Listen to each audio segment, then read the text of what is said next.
Peace family, what's happened? Peace family, what's going on? Poor City, Valley, turn this music down. Sorry to keep you guys waiting. Poor City, coming right black at y'all with this African history, culture, and greatness. Hope you guys are doing all right on this Pseudo Sunday. What's happening? What's going on, yo? We completed part 3. Can you believe it? We got a student in the back. I'm gonna bring them up. But damn, y'all. And did y'all see the replay? That was some wild shit. Now, forgive me, guys, if I go in and out of signal. Please forgive me if I go out of signal. I'm gonna bring a homie up right now. Welcome him to the joint real quick. But I want to see how y'all doing. Come on in, student. What's up, man? What up? Peace, man. Peace. Happy Pseudo Sunday, bro. What it do, baby? It do, man. I got this cough, so. Oh man, it's all good. If I go on mute in and out, I apologize. So it might be times where y'all don't hear me. Just don't let it go dead soon if you don't hear me and shit like that. But yeah, man, what's up with you, bro? Nothing. I just got invite to the Zoom on my mama's side because I'm trying to get a family tree. So they supposed to be having it 6 or 7. What is that again? I missed all of that. My damn connection. I'm trying to get a family tree on my mother's side. Oh, they're having a Zoom today. Ooh, all right. Yeah, I ain't gonna be on long. I mean, I just want to kind of just hang out there, and we can talk about yesterday a little bit. That's usually, recap and bring some of the pseudo mess up. You heard from Momo coming up? I don't know. Okay, I won't stay on long, but just wanted to. Yeah, these people, they keep saying the same shit, bro. I don't think they really care about the information that they push, because you can clearly see that they be lying about their stuff. I think people, they just so detached from Africa that they don't want to be Africans. So, yeah, there's a disdain. There's a true disdain for Africa so much, that they just want to disregard it. They literally said we're going to cut Africa out and put it to the side anytime they see Africa, and that is scary. So these brothers are going around. I hope everybody can hear me, but these brothers are going around reading African history, literally taking out a pair of scissors and cutting the African part of the history out that you guys hear. Like, these jokers are crazy, man. I don't understand it, man. And it's kind of sad. And that's why we banging on these job ass turkeys. It ain't personal. I mean, I got extreme presidents against the information that they put out, or the disinformation, and I think we all should feel the same way. But yeah, that's crazy. They don't give a shit. They know the truth and they don't give a fuck about the truth. They just want to have their own little thing going on. And I can understand groups and shit, but when you just fucking up history like that, that's dangerous to me. And I think we shouldn't allow it to happen. And that's why y'all see us go hard on these videos and put 10 hours in, 9 hours in, 12 hours in, all that. Crazy, man. The hell?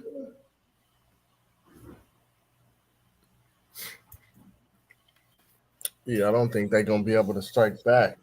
They can't. We on part 3, dog. And part 3 is that killer.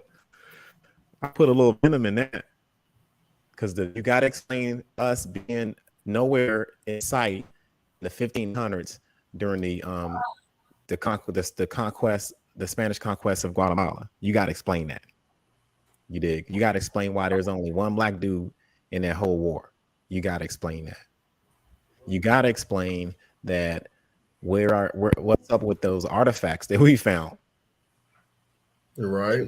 And my man weren't cross dressers and shit over there. You got to explain that, and that type of culture that's over there. You got to explain that. Yeah, you got to explain these in these books that you tell us to get, right? You tell us to read these books, y'all sources. You gotta explain that how we pick up your source and we read in African history. They got a lot to do. They're gonna be busy. And that's why they don't give up, and they're just gonna keep being 12 toes down, you know what I'm saying, into the whole paint, you know. That's all facts. What's up, Mr. Robinson? What's going on, everybody? Man, come on in, dog. It's all good, man. Pseudo Sundays, man. Oh, I got something I want y'all to see Yeah, show us something, man. because I'm getting a little tired of waking up in the morning and people's like, "Oh, your ancestors this and your ancestors that." Mm-hmm. So, since my family's from Louisiana, I'm about to hit them with a gator roll right now. Yeah, bro. So, let me see. Where is? Let me present. Share screen. I'll do my whole window. What the hell is that?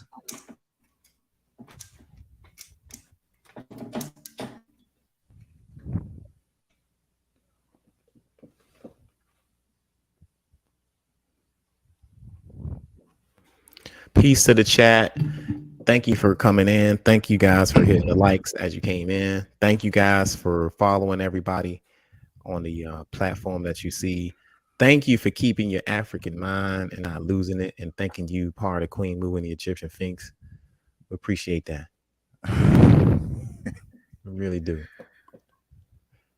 Let me see if y'all are seeing this.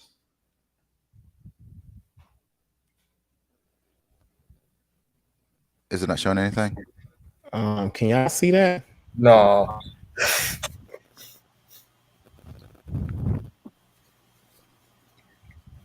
I don't see nothing. Hold on, let me try it again.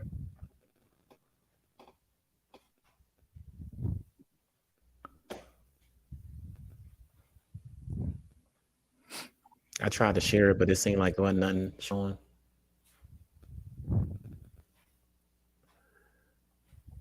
I don't know if I can pull up. There you go. Which one's it showing? Is it showing the? It says about this collection. All right, here we go. So, I know I've mentioned this before about the slave narratives, right? So now, what I wanted to do is try to attack some of these arguments. So the first thing I want to show. Let's go to North Carolina since that's a big one. I actually already downloaded this one, but I want to just go through the whole thing. So now, when you pull up these slave narratives, so this is for North Carolina, right? And it's going to show you here all these informants, which are pretty much everybody that all these are slaves. Okay. Now, moment of truth. So first, we're going to look up Indian. Oops, IAN. So the first one. So this was pretty much a false positive because it's talking about an Indian witch. So this is Mary Barber, but she's pretty much the only reference of Indian is talking about a witch. But this is the one right here. Actually, there's a couple of them. So this is going to be Harriet Ann Daves. So my full name is Harriet Ann Daves. I like to be called Marriott Ann. If my mother called me when she was living, I didn't want to answer her unless she called me Harriet Ann. I was born June 6th, 1856. Milton Waddell was my mother's master, was my father, and he never denied me to anybody. And here's the part right here. My mother was a slave, but she was white. I do not know who my mother's father was. My mother was Mary Collins. She said that her father was an Indian. My mother's mother was Mary Jane Collins, and she was white, maybe part Indian. So the first thing you would do is let's see what she looks like because they're talking about Indian. This is the lady right here. Can you see that? Yeah, we can see it. You see the picture of her? Yeah. Okay. So now, this is just one case in point about who was the slaves, who was Indians, and then what I'm about to show you after this is Negro or African. So she's already telling you that her parents were part Indian, and I'm not sure if y'all can see this, but how swarthy she looks, or copper colored. Does she look like that to anybody? Yeah, she don't look she You don't like look this height? swarthy colored to me. So now let me go back and let's just make sure. So she said her mother was a slave, but she was white. Her Mm-hmm. mother's father was an Indian. So now that means her grandfather was an Indian. So with that mixing, she still looks white. And this was that. So now let's see the next one that's Indian. Because one of the biggest things was nobody knew they were African and there was Mhm. black Indians, right? So here's another one. This is by Frank Freeman. And if anybody knows that Freeman was actually freedman, Mm. but once slavery ended, they changed freedman to freeman. So right here is telling you he was born near Roseville in Wake County, Christmas Eve. So it goes through here. So my name is Frank Freeman. My wife's name is Mary Freeman. She's 78 years old. Tells you right here where he lived. And since nobody believes slavery was what it was, he goes into it. I belong to Old Man Jim Wiggins, just this size of Roseville, 14 miles from Raleigh. The great house is standing there now, and a family by the name of O'Gill, a colored man's family. And they also said that, about the colored term, they live there. The place is owned by Old Man Jim Wiggins' grandson, whose name is Obie Wiggins. My wife belonged to the Terrells before the surrender. I married after the war. I was 40 years old when I married. So Old Man Jim Wiggins was a good to his, you see that right there? Definitely didn't say good to his Indians. And when the slave children were taken off by his children, they treated us good. So now once you go through here, he's going to bring up to differentiate. It's still him. Hold on. Did I just miss it? Okay. Nope, that was her. Here it is. My father was named Burton, and my mother was named Queen Anne. Father was a Freeman, and mother was a Wiggins. There were no churches on the plantation. My father told me a story about his young master, Joe Freeman, and my father's brother, Solomon. Master got Solomon to help whip him. My father went in to see young missus and told her about it and let her know he was going away. He had got the cradle blade and said he would kill either of them if they bother him.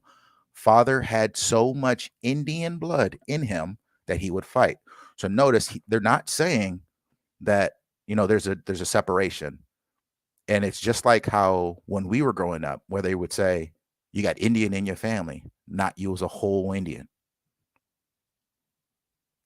And then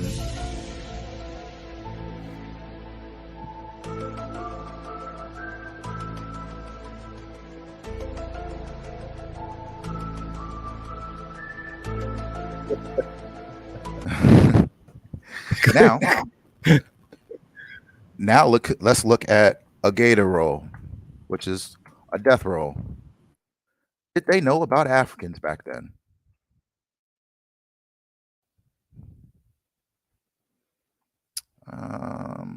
This is right here. So this is under, let's go up.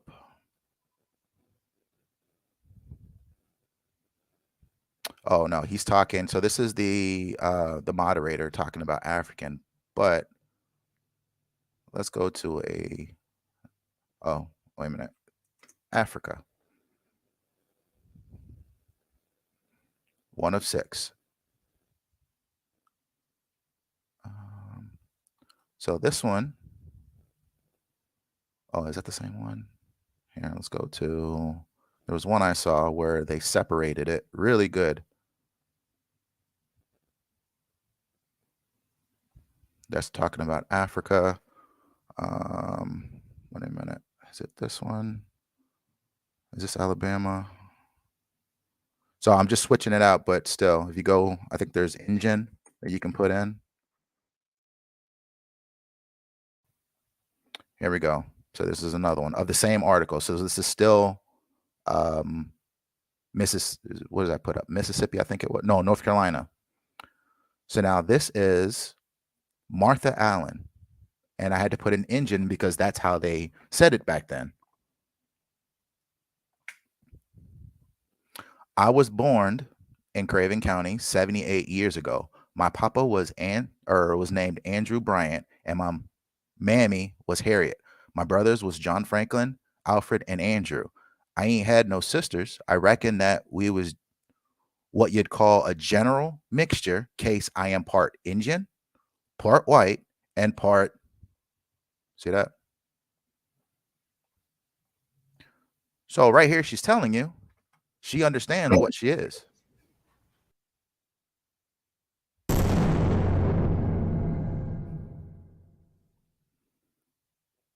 I mean, it's all over here. People know the difference back then. So this is when someone says my grandma, they're talking about their grandma that was born in 1920s, 1930s, their grandma or great grandma, I'm sorry, great grandma. These people were born in 1850. So these are what you would call your ancestors. These are the people that when they got off and they actually knew back then. So there's a lot of people from, let me see, Arkansas. Let's check out Arkansas.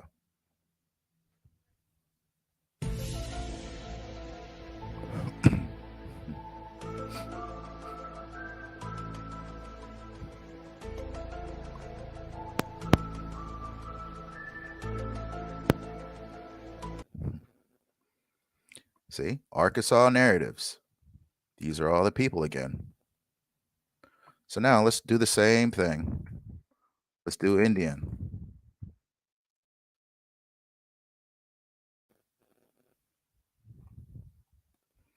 Okay, part Indian. So this is Miss Irene Robertson. I was born in Sanatobia, Mississippi. Mother died when I was a child. I was 3 months old, they said, when I lost her. Father lived to be very old. Sorry. My mother was Ella Greeter and my stepmother was Lucy Evans. So she goes over her father. So now let's go down to where she's talking about an Indian. Grandma lived with Papa. She was part Indian. Again.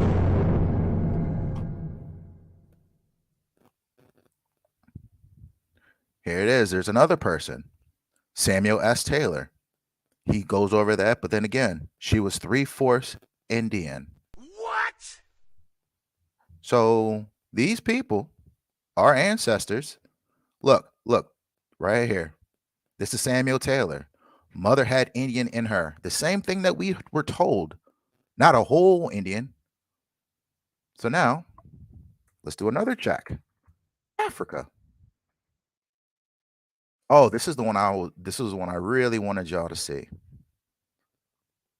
So, when you look up Africa in Arkansas, this one is Miss Zilla Cross Peel. I was born a slave about 1948 in Hickman County, Tennessee, said Aunt Aileen, who lives in caretaker in a house at 101 Rock Street, Fayetteville, Arkansas. So as she goes through, she talks about what they told her. So right about here, I have always been told from the time I was a small child that I was a Negro of African stock.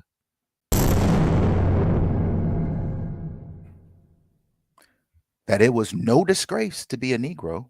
And had it not been for the white folks, and this is what a lot of people say right here, and they told her back then, it was no disgrace to be a Negro. And had it not been for the white folks who brought us over here from Africa as slaves, we would never have been here and would have been much better off.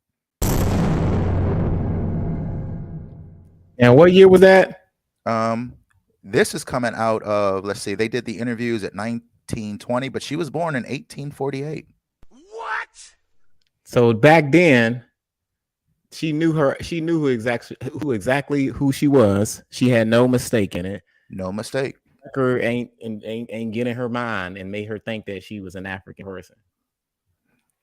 And then she even tells you how it was. So if she was of, now watch this, if she was of Negro, of African stock, now listen to how she says, we colored folks, which is she's part of colored folks. And she already told you before she was a Negro of African stock. So we colored folks were not allowed to be taught to read or write. It was against the law. My master's folks always treated me well. I had good clothes. Sometimes I was whipped for things I should not have done, just as the white children were. So that's going back. But here is, where is it? Now this is, who is this? Miss Irene Robertson. So she goes over her story. And then what did she marry down here?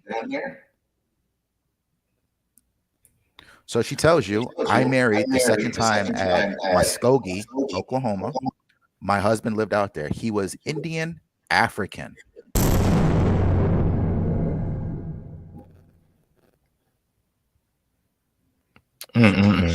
So where is the one that I saw earlier where he was talking about his mom?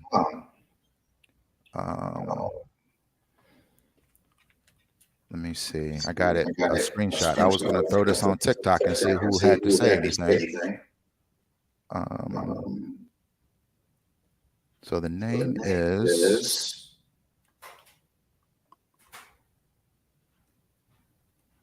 so that was I married. Nope.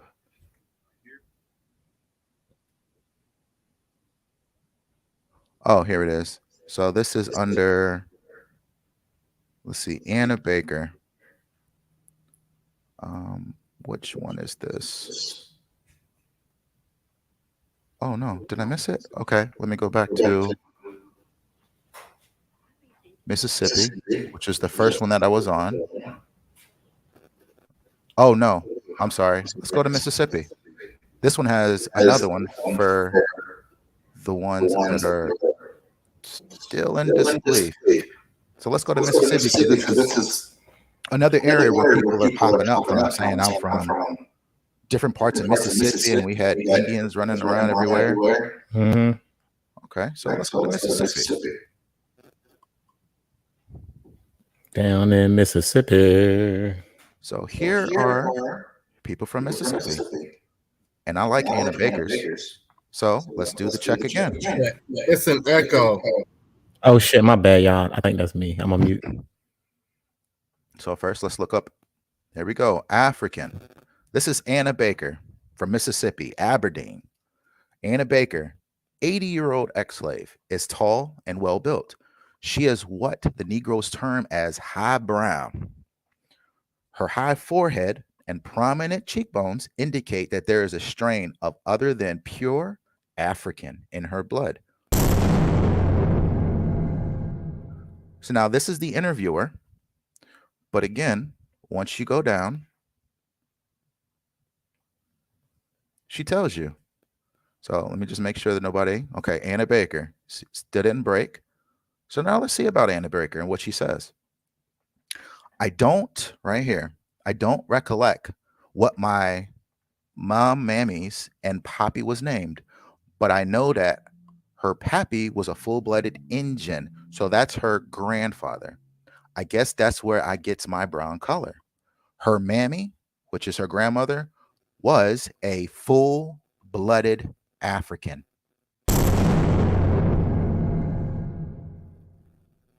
Though a great big woman. So now she goes into it a little bit more. Where is it? She starts talking about, actually, let me go back up. Here we go. So if anybody wants to say, oh, well, that could have been something else, I recalled a tale my mammy told me about my grandpa. When he took up with me grandmommy, the white man what owned her say. So this is the master. If you want to stay with her, I'd give you a home if you'll work for me, like the niggers do. Right there. He agreed because he thought a heap of his black woman. That's what he called her. So there is no mistake. They knew back then. Let me see. There's another one. Here we go. Pet Franks. Uncle Pet, 92-year-old ex-slave, is the favorite of Acker's Fishing Lodge, which is situated 14 miles north of Aberdeen, Monroe County. He is low and stockily built. His ancestry is pure African. Pure what? Oh, that's pure African.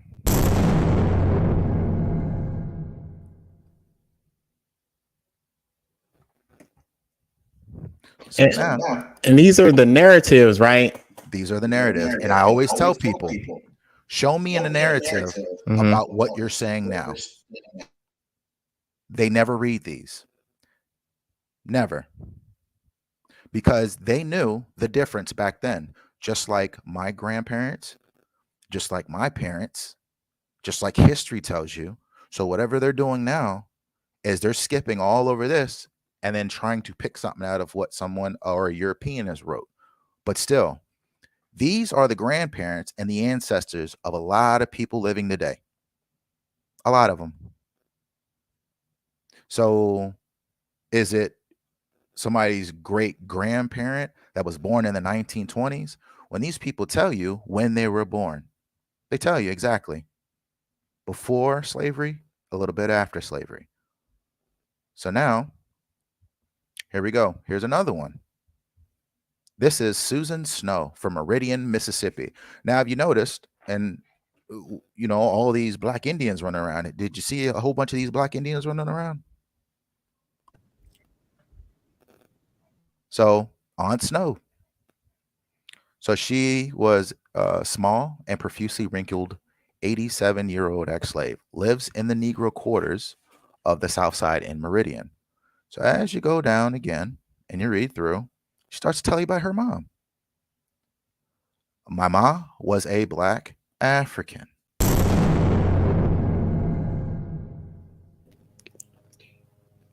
And she was wild and mean. She was so mean to me, I couldn't believe she was my mammy. So you go down some more. And it goes over again. My mom would never have no board floor like the rest of them. On count, she was a African. Only dirt. My bad. Somebody was moving in the back. I had to take their head off because this is some damaging shit. And then he even tells you how they treated her. So my mom never would have no board floor like the rest of them. On count, she was an African. Only dirt.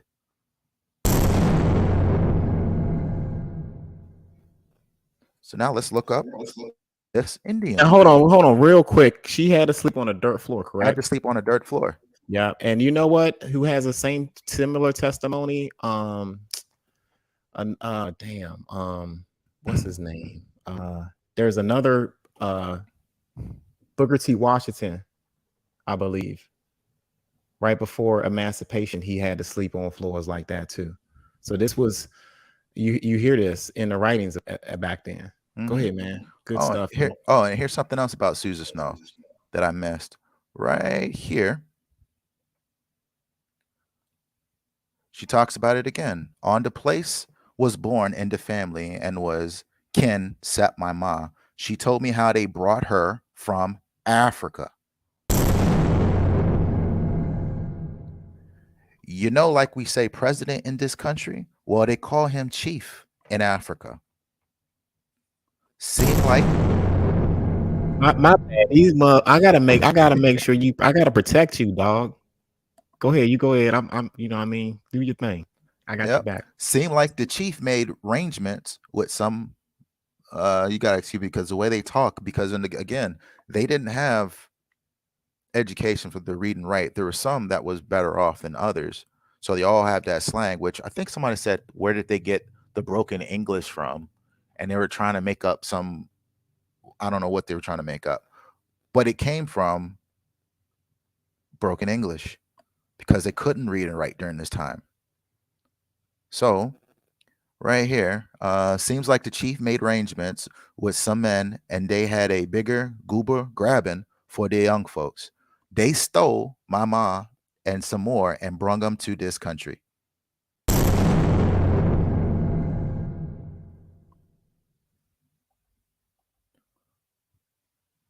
So now These are actual black people telling you their story, let's see if, right? yep, and let's see if they have a picture of Susan. So Susan Snow, slaves. Let's go back. Let's see if they got it in here.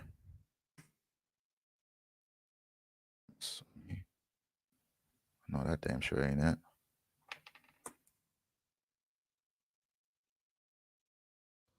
Susan Snow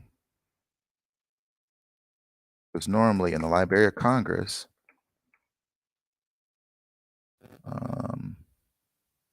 Let's see, who is this?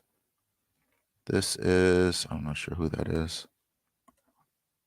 Let me see, who is this?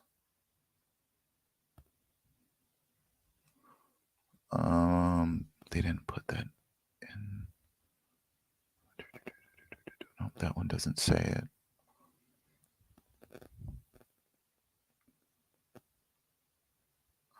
That might be her. So born in slavery. So these are all slaves, but they didn't put the name on that one. But here, let me go back to here. So are we still in? Oh, Susan Snow. So now let's look up Indian in Mississippi. All right, that's weird. They don't have anything with Indian. So let's do Indian.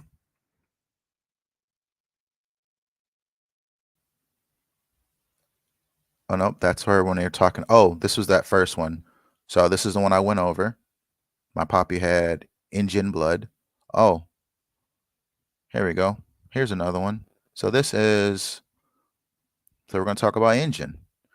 This is Charlie Davenport. So he goes through. And right here, so the master had a town mansion, was pictured in a lot of books. It was called Montebello. Never looked to see what that was, but the big columns still stand at the end of Shields Lane. It burnt about 30 years ago. I guess I won't see what it looks like because it's burnt. But eyes part engine. So what's the other part? I ain't got no nose, and my hair is so long, I has to keep it wrapped. I's often heard my mammy was reddish looking with long, straight black hair. Her pa was a full-blooded Choctaw and mighty nigh as young as she was. So, and then it also says my pappy had Indian blood too. So it didn't say he was a full-blooded Indian. It said just like they told us, they got Indian in our blood. And why would we have a mixing of these bloods in the Choctaw or Chickasaw Nation? Why would we have that? Well, what was going on? Well, at this time, you had the 5 silver tribes, which practiced chattel slavery. So they had African slaves. Okay. And they talk. So this is the intermingling and the product of that history right here. These are the stories of the kids that was born that are telling their stories of their mixed ancestry, just like Osceola did when he said, "Don't label me a Negro," right? And you hear these same similar stories. So why would you jive ass turkeys cut the African part of these people's history?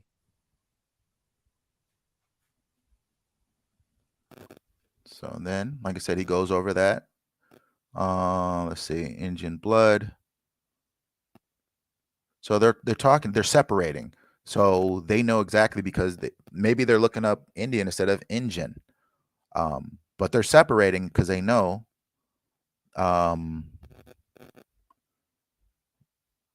Let's see. So this one, they're talking about running the engines out of the country.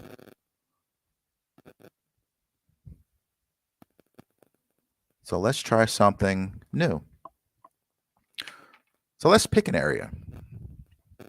Because if anybody's going to go here and look, so which area? Just name one. Where is that at? Well, Maryland, Kentucky, what's that? Oklahoma. I'll be good. Do Oklahoma. Oklahoma. Because I know they got some history. Now these were a relocation spot. Oklahoma was correct. That's correct. All right. So here we go. So these are all the people from Oklahoma. Man, there's a lot of people. Okay. So let's do the test. Let's do Indian first because that's going to come up. Hey, go. Oh, they aren't playing. Jesus, there's 74, huh?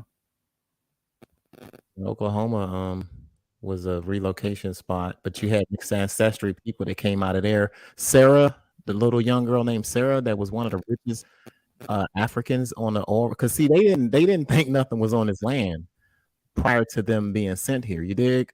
But it come to find out this was freaking rich land. You know, you had oil tycoons and shit try to come in there and realize that oil was in that area. Then you have a Sarah, I forgot her name, but there's a young Rector. girl. Rector, that's it. There you go. Oh, look at that. Right off the bat. So this is going to talk about some slaves. So lots of, and I haven't even looked at this one before. So this is the first time. So lots of the slave owners didn't want their slaves to learn reading and writing, but the Perrymans didn't care. They even helped the younger slaves with that stuff. Mother said her master didn't care much what the slaves do. He was so lazy, he didn't care for nothing. They tell me about the war times, and that's all I remember of it. Before the war is over and some of the Perryman slaves and some from the Macintosh place fix up to run away from their masters. My father and my uncle, John Perryman, were some of the fixers. Some of the Creek Indians had already lost a few slaves who slipped off to the north. So there has been a lot where they were saying that some of the slaves would fight again. And then I want to say if I can find it, but there was a Cherokee mandate. They actually instituted black laws because of the runaway slaves. So they actually had that too. I didn't learn that until recently when I was looking through newspapers, but they do have black codes that the Cherokee actually. Oh yeah, yeah. Did you come across the Choctaw treaties and stuff? I don't know. I guess you would have seen me read that. Yeah, man. They had their own little laws within their nations pertaining enslaved Africans, for sure. So since this has a whole bunch of these, let's do the reverse. Do African. Oh, only one. So I guess they wouldn't talk about it. Let's see. Obab was a coal black and he could talk African for some other unknown tongue. And all the young bucks and wrenches was mortal afraid of him. Huh. Oh, so no African, but Africa does come up. Oh, look at this. So this is John Brown. So most of the time, there was more than 300 slaves on the plantation. The oldest ones come right from Africa. Yeah, y'all thought we was letting y'all getting away from that Africa part. Look at this. My grandmother was one of them. So his grandmother was from Africa. And it says, a savage in Africa, a slave in America. Mammy told it to me. So now if that's his, so he was born, let me see, does it say? So nearest I figure it was the year 1850. So he didn't really know when he was born, which I've read that before too. They didn't tell anybody any dates or anything like that until after slavery. Mm-hmm. So he says the month don't make no difference no how. So he really didn't know, which would beg the question. So when they were doing the census, that's why you see the about and then plus a couple years, because you can do like about, and it'll say like about 1850, about 1870. and then you do plus or minus years, so you might see a little difference, and that's the reason he's saying it right here. Now, okay, now this is in the territory of Oklahoma, Yep. and these were the Africans that were sent over there post Seminole Wars, right? That's where we're at in this history, and we're talking about a intermingling between the nations, these civilized tribe nations that had Africans in their possession. Yeah, that's what this is about. Just to let everybody know in the back. So yeah, and that was his grandmother. So his mother's mother came from Africa. So there it is: a savage in Africa, a slave in America. Mammy told it to me. So his mother told him what the deal was. Mm-hmm. And everybody's saying that we're not African. We're full-blooded Indians. Slavery never happened. And they're explaining it, how it happened, and they weren't, being able, literacy wasn't even introduced to these guys, right? But they had a sense of knowing where the hell they were from. And nobody was telling them, you know what I mean? Like they knew exactly. They were really, in those words, they knew. Their mom told them, hey man, we came from Africa. This what happened. And here we go. And then this is what one of the stories that I read, that when people talk about what happened in Africa, so they always want to say Africans selling Africans. That's one of the biggest things. But they don't realize in the beginning it wasn't like that. It wasn't like, you know, they're just like, here, take them. It's the same story as yesterday when I was talking about when the Spanish had their dogs, and they were like, you know what? I see what they're doing. Let me kind of go along before it happened to us. Mm-hmm. That's what it ended up turning out to, because when you look at history in its totality, you'll see that the same thing happened in Africa happened in America. They did the exact same plan. Thing. Exactly. Turned the people on within each other, armed certain groups, became allies with certain people. They did it first in Africa, and they've dragged. That's why you had a triple alliance in the in that scene, in that pictorial map that we saw in 1520s, because certain groups that was beefing with certain indigenous groups within their indigenous homelands sided with with the colonizer. They was like, well, if you can't beat them, join them. They got guns and cannons. We're gonna just roll with this, and they got screwed too. So anybody that knows, because I don't know too much about the Native American history, but what I do know and what I've seen. So this was the trick that they did, and you probably covered it, but this is how when I finally looked. So what they did was they would go to one group when they finally got in and say, okay, I know you have a problem with that tribe over there. We're gonna, give you some weapons and stuff, but only thing we want is maybe, a couple hundred people or so. So if at that point they had rival tribes or somebody like slaves at that point, they gave them those slaves, not their own people. They gave the rivals over there. So once they went over to fight, these the Portuguese or whatever had already been to the other side. Sometimes they did, sometimes they didn't. But once the losers happened, they would grab those losers and take those as slaves. So normally in war, you'll have, most of the men go to war. So while they were gone, or once the men got depleted, they went over and took the women and children. So it was one of those things where you arm one place, you arm another one. The losers get taken as slaves first, and then once they have enough power to overtake that tribe that they pretty much gave to, they took them too. So it was like two birds, one stone. They did the same thing in America. Yeah. And that's why when you see it, when you look at it, I had to process this, because when you look at it and you think about, the 5 civilized tribes and how they practice chattel slavery, you really got to, think about it. What were they supposed to do? Years before that, they were either getting decimated by plagues, half of them, getting enslaved over in the West Indies. So they were going for self. How can we protect ourselves? And then with all the broken treaties, it started to pretty much break. And what? The enemy of my enemy is my friend. And you started these mixings. So it's very nuanced, but it's mostly about, protecting your own people at the end of the day. At the end of the day. And the same thing with Africans. Africans, their main thing was just to attain freedom. So whatever they had to do to be free or be considered free, that's what you see most Africans doing within history. But yeah, man, it's some good information, man. And Well, here's one more thing that I wanted to show you because she actually told, and this is the story that they told them back then. So whenever someone says, "Oh, they didn't know," that's I don't know what they're smoking at Dane because right here.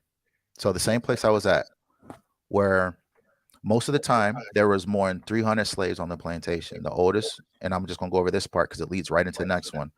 The oldest ones come from Africa. My grandmother was one of them, a savage in Africa, a slave in America. Mammy told it to me. Over there, all the natives dressed naked and lived on fruits and nuts. Never see many white men. So now, right here, one day, a big ship stopped off the shore, and the natives hid in the brush along the beach. Grandmother was there. So this is in Africa. So they're going over what happened in Africa. slave trade. The shipmen sent a little boat to the shore and scattered bright things and trinkets on the beach. The natives were curious. Grandmother said everyone made a rush for them things soon as the boat left. The trinkets was fewer than the people. So this is the trick. Next day, the white folks scattered some more. There was another scramble. The natives was feeling less scared. And the next day, some of them walked up the gangplank to get the things off the plank and off the deck.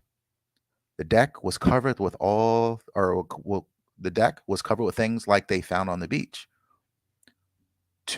300 natives on the ship when they feel it move. They rushed to the side, but the plank was gone. Just dropped it in the water when the ship moved away. Folks on the beach started crying and shouting. The ones on the boat was wild with fear. Grandmother was one of them that got fooled, and she said the last thing seen of that place was the natives running up and down the beach, waving their arms and shouting like they was mad. The boatmen come up from below, where they had been hiding, and drive them slaves down to the bottom, and kept them quiet with the whips and clubs. And it tells you where the ships landed. They landed at Charleston, South Carolina family. South Carolina. The town folks was mighty mad because the blacks was driving through the streets without any clothes and drove off the boatmen after the slaves was sold to the market. Most of that load was sold to the Brown Plantation in Alabama. Grandmother was one of the bunch. So this is what they were telling them back then. So the stories have always been here. It was always passed down. So My bad, dog. This is deep. somehow the story got misconstrued and lost. Yeah, that's crazy, man. Yeah, that this is crazy. Have you ever read How Europe Underdeveloped Africa? You read that book? No, I didn't read that one. Yeah, there's a similar passage in that book because they were talking about how the Europeans would entice Africans on the shore like that. They had all types of tricks, man, that they try to do. And one You of the know, things that they also did is some of the first slaves that they caught, and I'm pretty sure you went over that, but one of the first things that they would do was capture the slaves and then totally indoctrinate the slave. They would teach them, they would Christianize them, oh yeah, and then that's was baptize them. right. That was their entry point back in. So their first thing because they couldn't get into Africa. I think one of the stories was at that time, it was dangerous. I mean, it was 100% dangerous. You know, just like the wars were. You know, with the first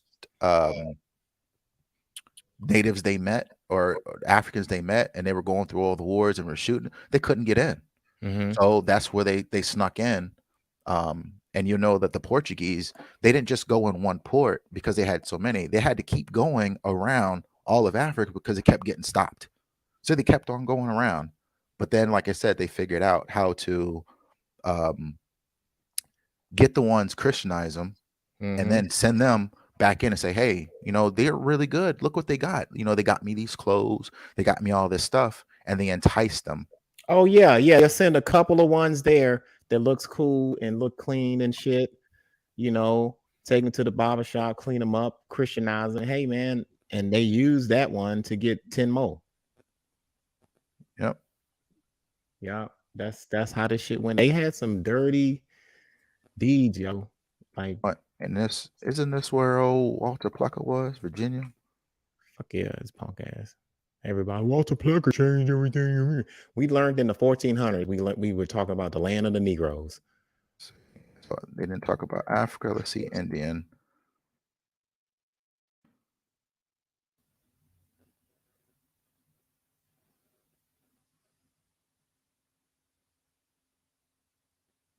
Who is this? So this is Miss Della Harris.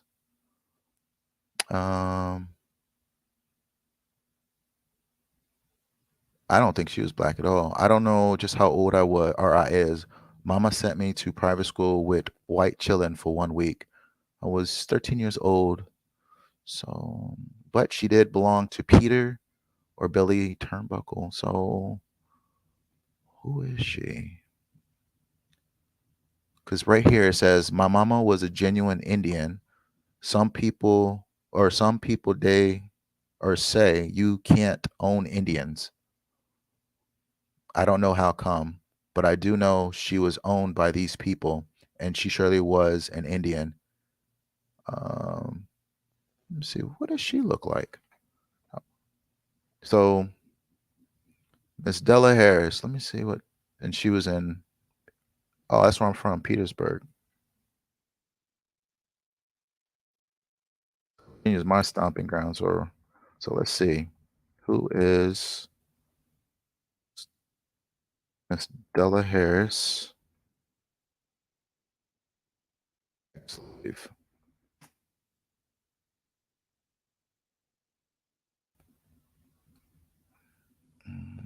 This is. Does she have a picture? No, those are current.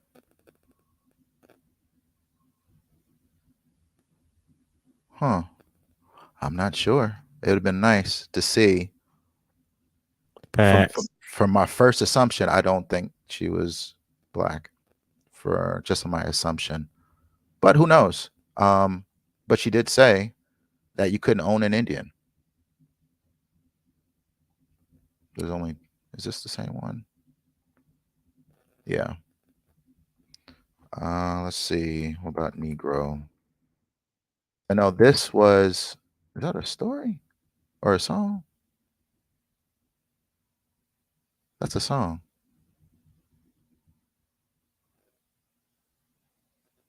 Huh. So yeah, so this one's Stock Negro. So this one, so it's a little harder with Virginia because Virginia was one of the states where they did a massive slave breeding campaign. The same as Georgia. That's actually in the newspapers. So I don't know if Africa actually shows up there, but this is a northern state. Mostly, I really don't see that many northern people talking about this that we're seeing. Oh, let me just do one more. Let's do a southern state. What's another southern state that a lot of people are coming from? I know it's Mississippi. We did South Carolina, Mississippi, Georgia, Florida. South Carolina got a lot of them. Look at this. They got 4 parts. South Carolina was heavy.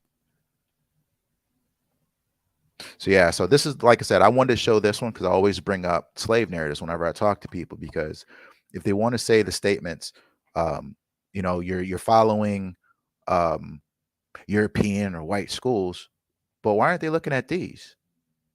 These are ancestors. These are people that's going through it. These are a lot of people that are telling you African, and they know at that point who was African, who was Indian. I mean, they had a really good recollection of them. So let's see. South Carolina, did anybody talk about it? Peace, peace, everybody. Here it is again. Peace to you. Look, Africa, South Carolina. This is Charlie Barber. So what did he say? Right here. I is 81 years old. I was born up on the Water River close to Great Falls. My master was Osmond Barber. So he goes down. Oh, here he is. My mistress, dang, okay, was named Miss Elizabeth. Oh, that's the one that is over him. Her, the wife of Mars Osman. My pappy was named Jacob. My mammy went by the name of Jasmina. They both come from Africa, where they was born. So yeah,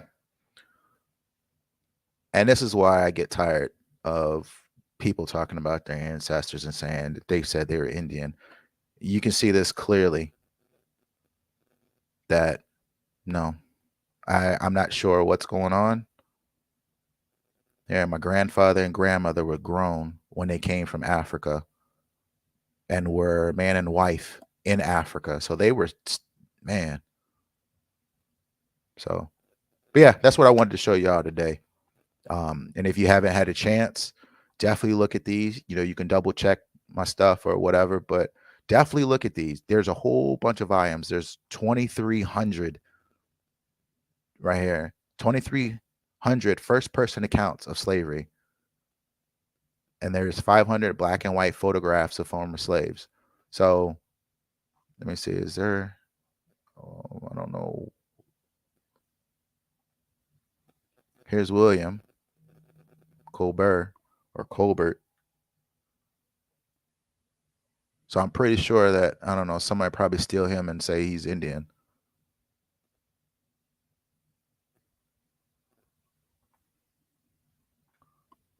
I bet you she's definitely Indian. Yeah, I don't know what her story is. Charity Anderson.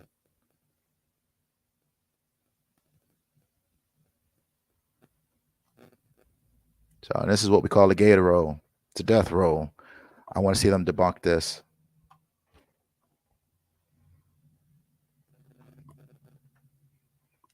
All right, well, that's all I got.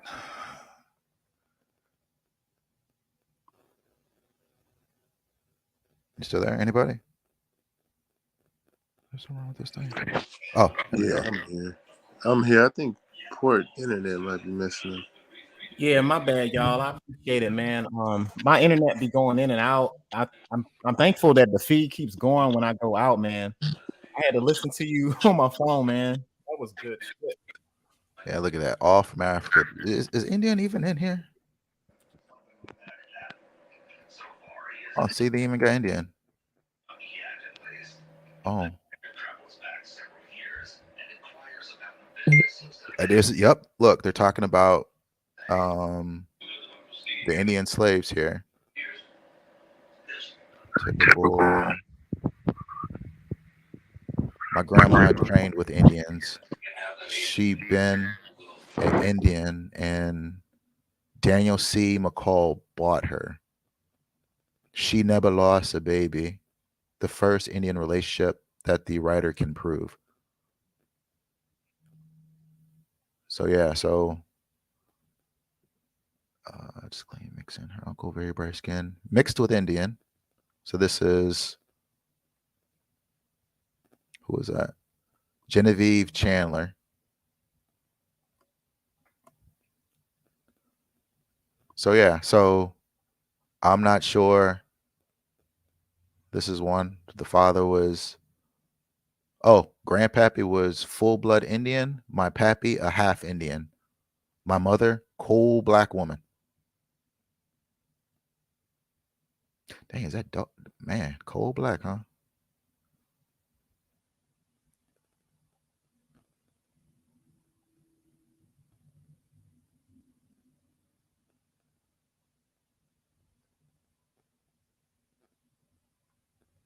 Let's see. After the war, Pappy went to Florida. He looked just like an Indian, hair and all, bushy head, straight and young, looking with no beard.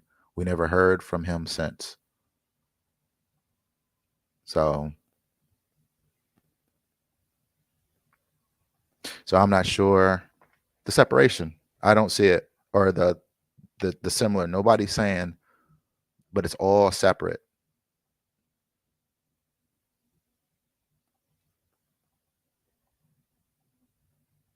So I hope everybody enjoyed this small. I probably went on a little too long. Small time that I took. Every time you come, man, I appreciate that, man. Yeah. There's There's no just doubt. there's so many. And I'm still dumbfounded. I just can't believe this. I'm like, man, I don't get it. I don't get it. They got all these interviews. And I know I said it before, and someone was like, well, that's not everyone. But you look at it, these people are on the plantations. There's So a they're large around. majority of them though that's saying that. Yeah. Arkansas, because I know I was looking for actually, there's a place. I did a video on it where there was some wild Indian guy, hint, that, showed his picture that I debunked and was talking about where he was. And I showed that it was literally a plantation. So I'm looking and I'll probably find it and I'll probably do a follow up. If I can find if any of these are come from the same plantation that was.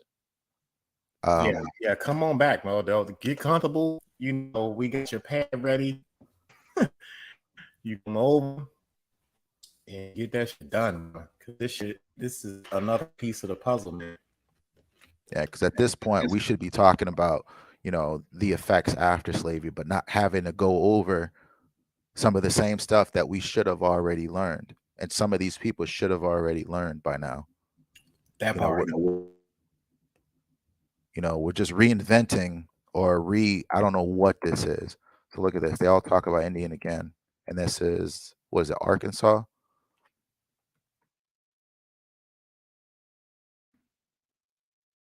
There's not that many, but at this time he was pure African. Black as ace of spades.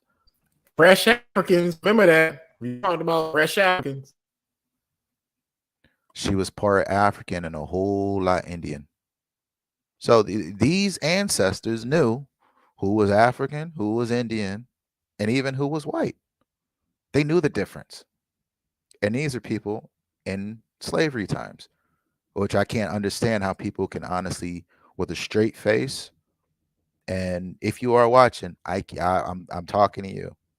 Yeah, we I talked. can't I can't understand how you can say with a straight face and with your full chest that slavery wasn't like it was portrayed. Full chest. I can't believe that. That's the weirdest statement ever. So there it is. These are slave narratives. There's actually on YouTube.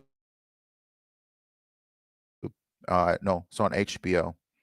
Um, if you are interested, if you go to, what is it, YouTube.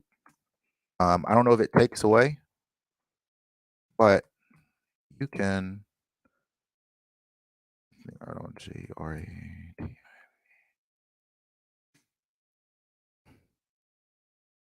They have readings. I don't like this one just because it's the guy, but to get more immersed, they actually have people reading the narratives. Um, oh, and this right here, I'm definitely going to do one on this Clotilda because the Yeah, the video I saw was definitely nonsense. deserves a lot of attention, man, because they trying to downplay that shit. Yeah, it's a lot of nonsense. I watched the video and I just couldn't believe that many people fall for that. That's just Yeah, nonsense. I'm with you. I got the book and everything, so yeah, we can hit that up. There's one book that I actually want to do before I put it out. I'm gonna see if I can actually get it. It's was it Slavery in Arkansas or something like that? It's about the Clotilda because they were saying that Captain Foster sold the ship after he burned it for 6,000. I just want to verify that because I've never heard that before. Never heard that. And if that was the case, he was pretty much covering because it was highly illegal to get caught with that ship. Highly. But in 1901, they pretty much said that he burned it in the newspaper. So that's why I don't understand. So there it was by. There's one that tells you about the H. Is it this one?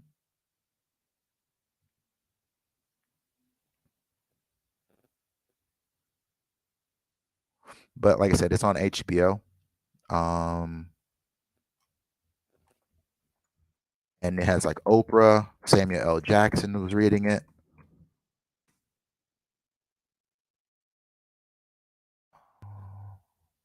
Oh, yeah, it is it. Lord have mercy. So if you get a chance, if you can watch that one, if you don't want to read the narratives, you can always listen to that. And these actually have the voices and the reenactments. Yeah, I think I did hear some of those before. That's what's up, bro. Yeah. So I suggest, all the ones that don't believe it, play the video, close your eyes, and just listen. Hmm. All the ones that said, "Oh, slavery's not it," just listen to these slave narratives and close your eyes. Just listen to it. Tune everything out. Get you some of them big old earphones, kick back and listen to it. And after you listen to them, if you can still say what you're saying now, you're a fraud. I'm sorry. You're 100% fraud. So that's just my message to all the people that with this, it just pisses me off, honestly. That says slavery is not what it is or downplaying. That's just nonsense. Yeah, it's disgusting. It's nauseating to hear some of these comments about it never happened or happened in reverse or it was on a clock, basically 9 to 5 slaves. It was so nice, and so easy. When everything that we read is opposite of that. I mean, we've read about the raids and everything that these folks had to get subjugated to, and for y'all to say it never happened, or to literally say we're gonna take the Africa out of it, just cut the African out. I mean, y'all some bitch made motherfuckers for saying that straight up, and that's what y'all gonna get from us over here. Fuck y'all.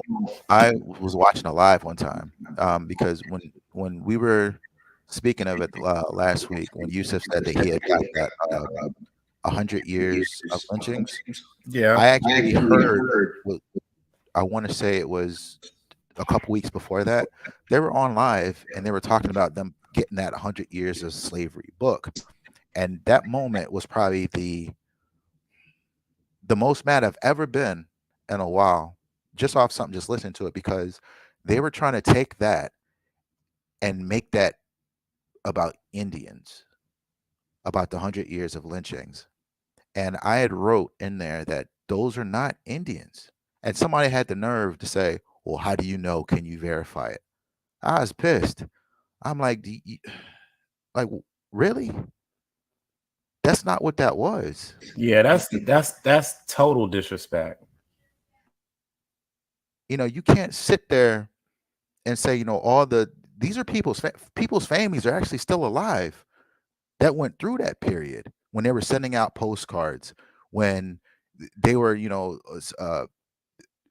pacifying towns, pacifying people running around, dying, viewing that, have actual freaking trauma from seeing that.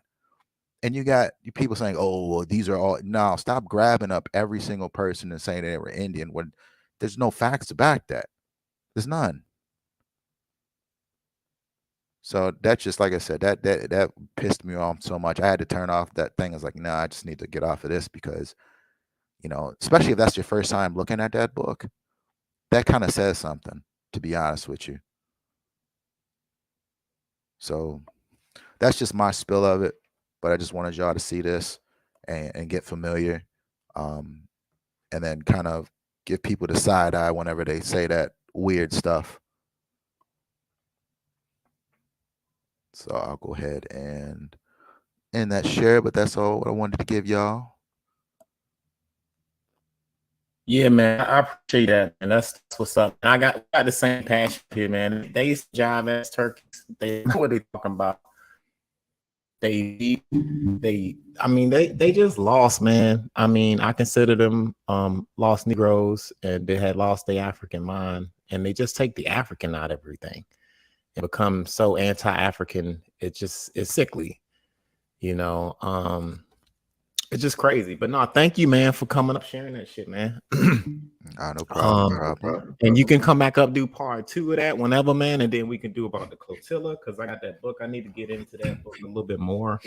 But we already know the story behind the illegal kidnapping that they try to do post it was right after the law was passed, international law, I think, that you can even go, that America had to make a law to stop the importation of slave ships. So that Clotilda thing happened after that, I believe, right? Yeah, there's actually two ships. One, they don't know what happened to it, because if you look at the slave trade database, there's been quite a few that went to America. And but the Clotilda was one that was pretty much well documented. Yeah. Actually, let me see if I can. Hey, everybody put some like in the chat. It's what, 20 people in here, 11 likes. What's that?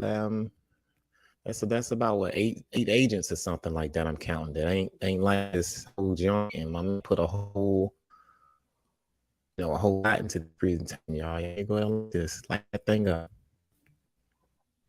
Yeah, just it's nonsense. I don't get it. Oh, Mobile, Alabama. That's right. The Clotilda. Mm-hmm. And they had a town. They have literal the family members. They literally have their family members that are still alive that were going through. They got a documentary on TV. Oh, matter of fact, Questlove is one of those descendants from the group Root. Questlove is a descendant of the Clotilda, if I'm not mistaken. Yeah. Y'all always correct me if I'm wrong, but I believe he is.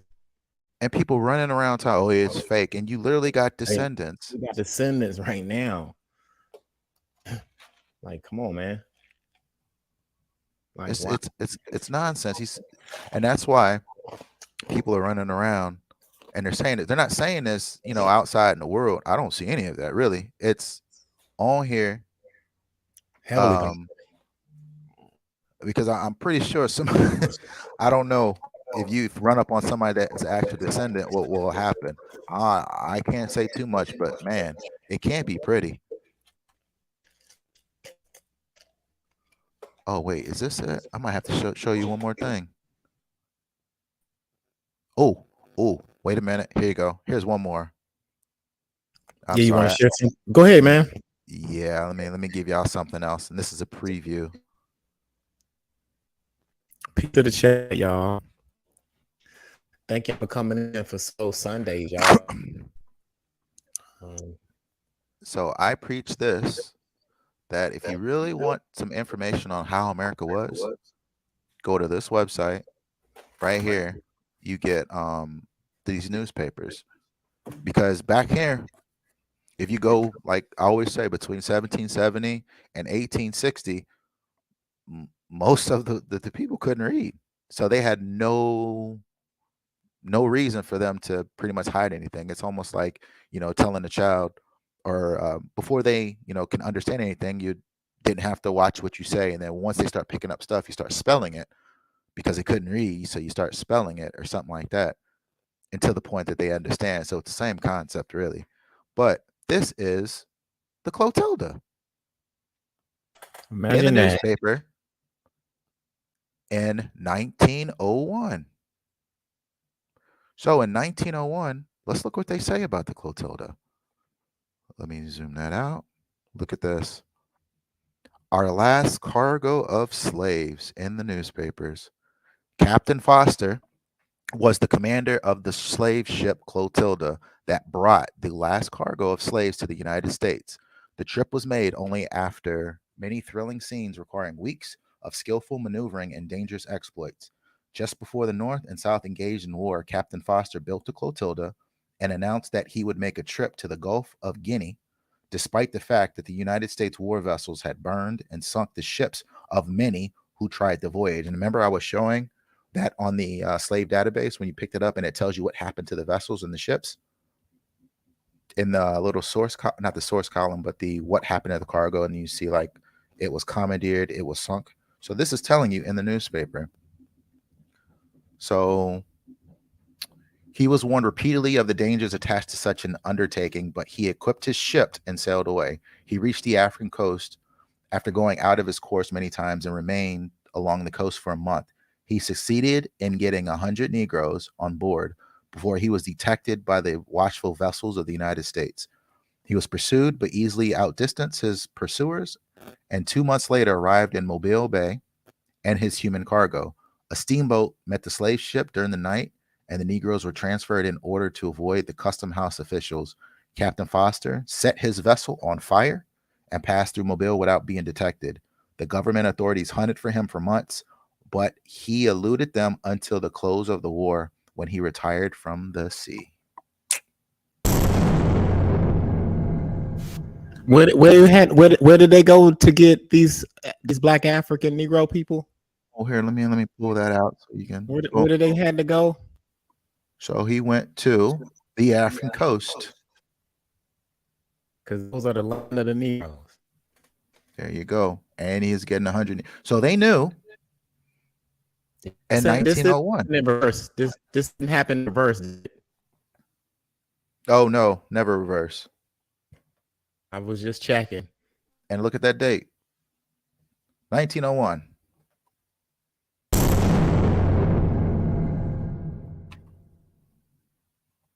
It's not a book. This is what they wrote. Look This at is what you call the primary document right here, straight out of the newspaper of the Times. And that's Oklahoma. This is Montana. So they heard about it in Montana. Look at that. Same story. This was a big story. Oh, huge. So that's Montana.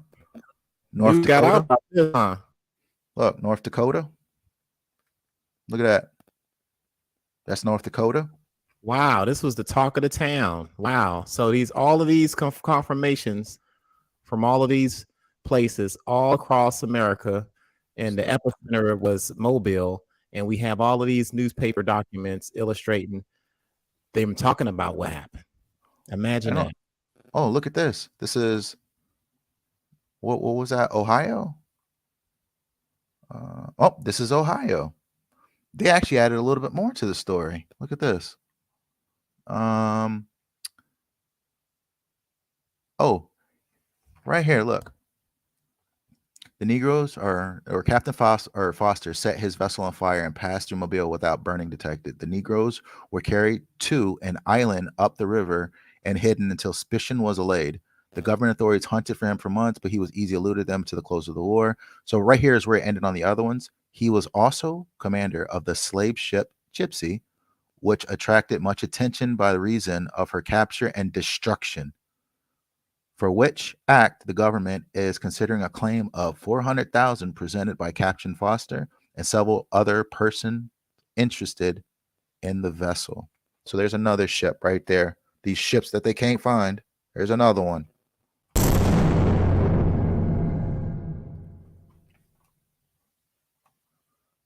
So look at how many places. This is Iowa. So we all over America, aren't we? Yeah, this story is big. A lot. Look at that. So that's why I want to do one on. Actually, I want to do a really good one for Clotilda, since they don't. Okay. Since they don't believe it, and I want to actually look at that video and break that whole video down. Come on back, man, and let's do that. Yeah. So yeah, all these places. It's not just one. Yeah, we don't have to go on live and do it. We can do one, and then I'll set it up. We can schedule it, and then I can put it out there. Yeah, just let me know, man. For real too. And I definitely want to get to. I want to get to like the from 14. I want to say 1492 to 1511. I want to cover that time period because I want to see those. Say that time again. I keep getting cut off. 1492 to 1511. Yeah. I want to cover that time frame. Just because there's a lot that I don't know about Spanish history and the conquistadors. I do know this is a term that I actually found out. So when you're looking at the African that are the Africans that came with the conquistador, there was two names. The names are Ladinos, which they actually use that name now, which is kind of confusing, but they called them Ladinos. And they call them Bozals. These were the names given to the enslaved Africans, or correct? Okay, I got you. So this is why it's a little confusing, and this is why I have to dig into Spanish. But these two are what those Spanish conquistadors called the Africans. And these are pretty much Christianized. So Ladinos was Christianized, Bozales was not. So here it is. So the continental Africans, Bozales, who later came to the New World, would ensure that Spain's ideological and political economy. So I know or what is that? Ladinos. That's also a term now, but it doesn't really notate Africans because I think, yeah, right here. The Hispanicized blacks, Ladinos, spoke the language of Christopher Columbus, Hernan Cortez, and Francisco Pizarro. And then it tells you about the Bozales. So Really those are the two. Christianized. Say again? Go ahead. Go ahead. Yeah, so that's why, because I didn't know this. I was looking at, Africans with the conquistadors and stuff like that, and it was like I was finding it here and there, but then now I have to actually go back and see how many times this, because this is actually speaking to the Africans, and then maybe I was looking in the wrong area because they called them something different. What area are these group of people native to? Which ones? I guess these particular black folks that was heavily Christianized. Where did the Spaniards get these? Like, where did they come in? Come into like what part of Africa? You know what I'm saying? Was this off the coast, the Verde or something like that? I believe some of them, for the very earlier ones, came from the trans-Saharan. Oh, okay. Because that's another portion. So we're looking at I'm just curious. Well, yeah. So we're looking at the point where Africans came to the New World, the Americas, which starts us off at the transatlantic. But to actually find out anything before that, we have to actually go back to the sub-Saharan, because that portion actually covers. I've read a little bit of it, and that one covers why after the Reconquista, when they kicked out the Moors and the Berbers, why they went and started getting more people from the inside of Africa was because at that point there's actually a trade broke down. The more I keep on a bit. Right. They actually have a history that they wrote in the newspaper. I don't know if I can find it real quick, but pretty much they talked about one of the main things that happened is when the Moors were enslaving everyone, they enslaved mostly Christian and they were white. So at that point, Spanish and a lot of countries was like, we need to really stop the slavery because we're starting to lose people. And the Moors said no, they weren't going to stop, and it kept on going. So at that point, the king decreed that there will be no more slaves, but you can enslave the Moors. So once they got the Moors out, and that's where they made the mandate, and it was called bloodletting, or no, blood purity, which is blood. I can't say the name, but if you really want to get down to the purity. Oh, purity of blood. So if you really want to get down to stuff, you have to look at Spanish because they actually cover everything. There it is. La Penzia de Sangria.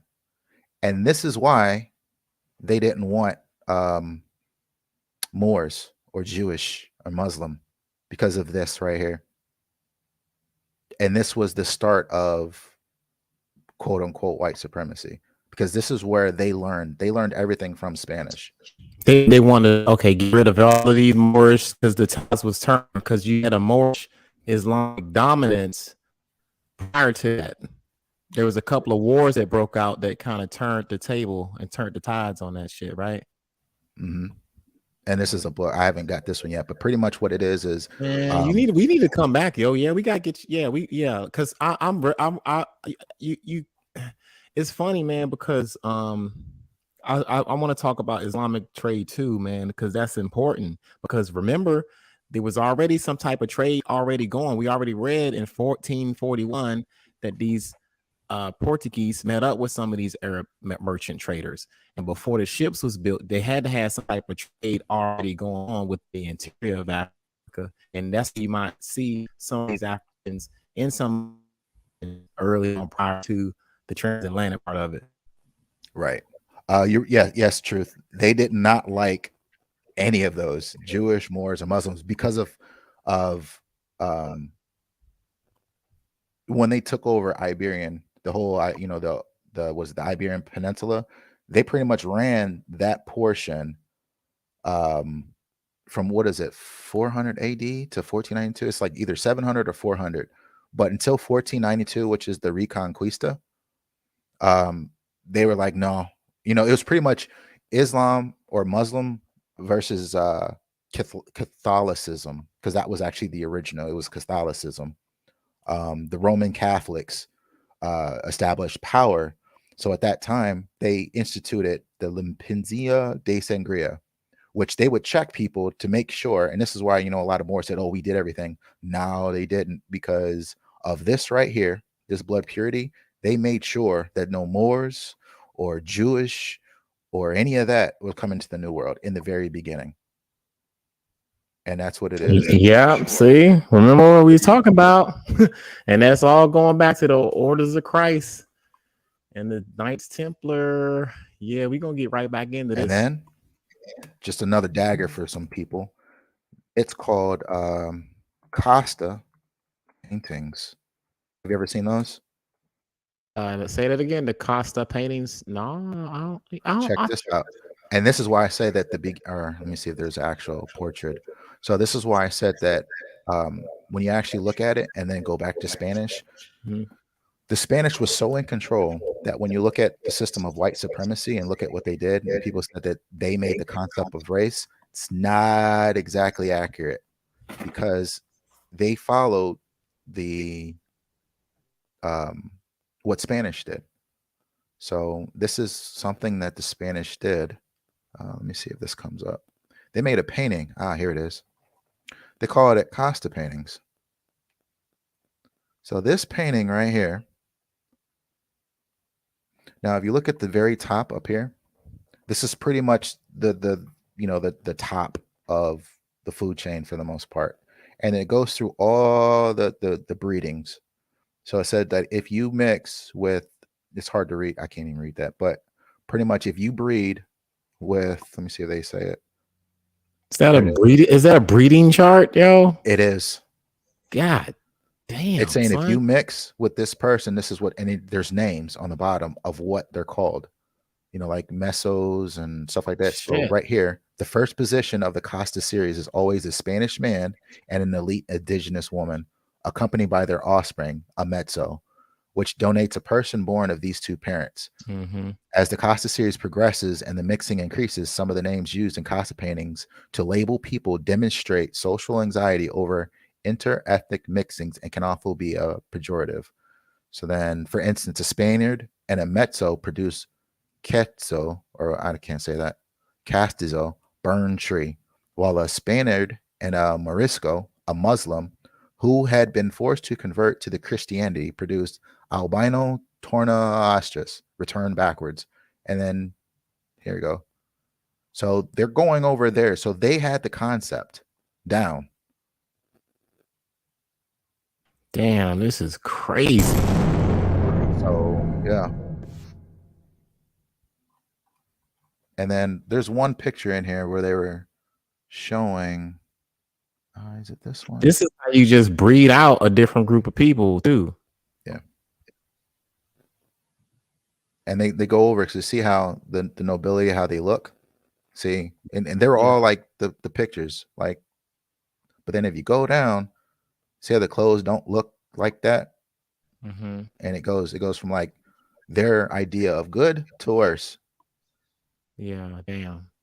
So yeah, so there's a lot of history Spanish that's a jewel right there, bro. The Costa painting, huh? Costa system. Half of the words that you see, like was it cost, the cost system? Mm-hmm. All of it's translated from Spanish. Yeah, imagine that. Negro. The Negro. That's Spanish.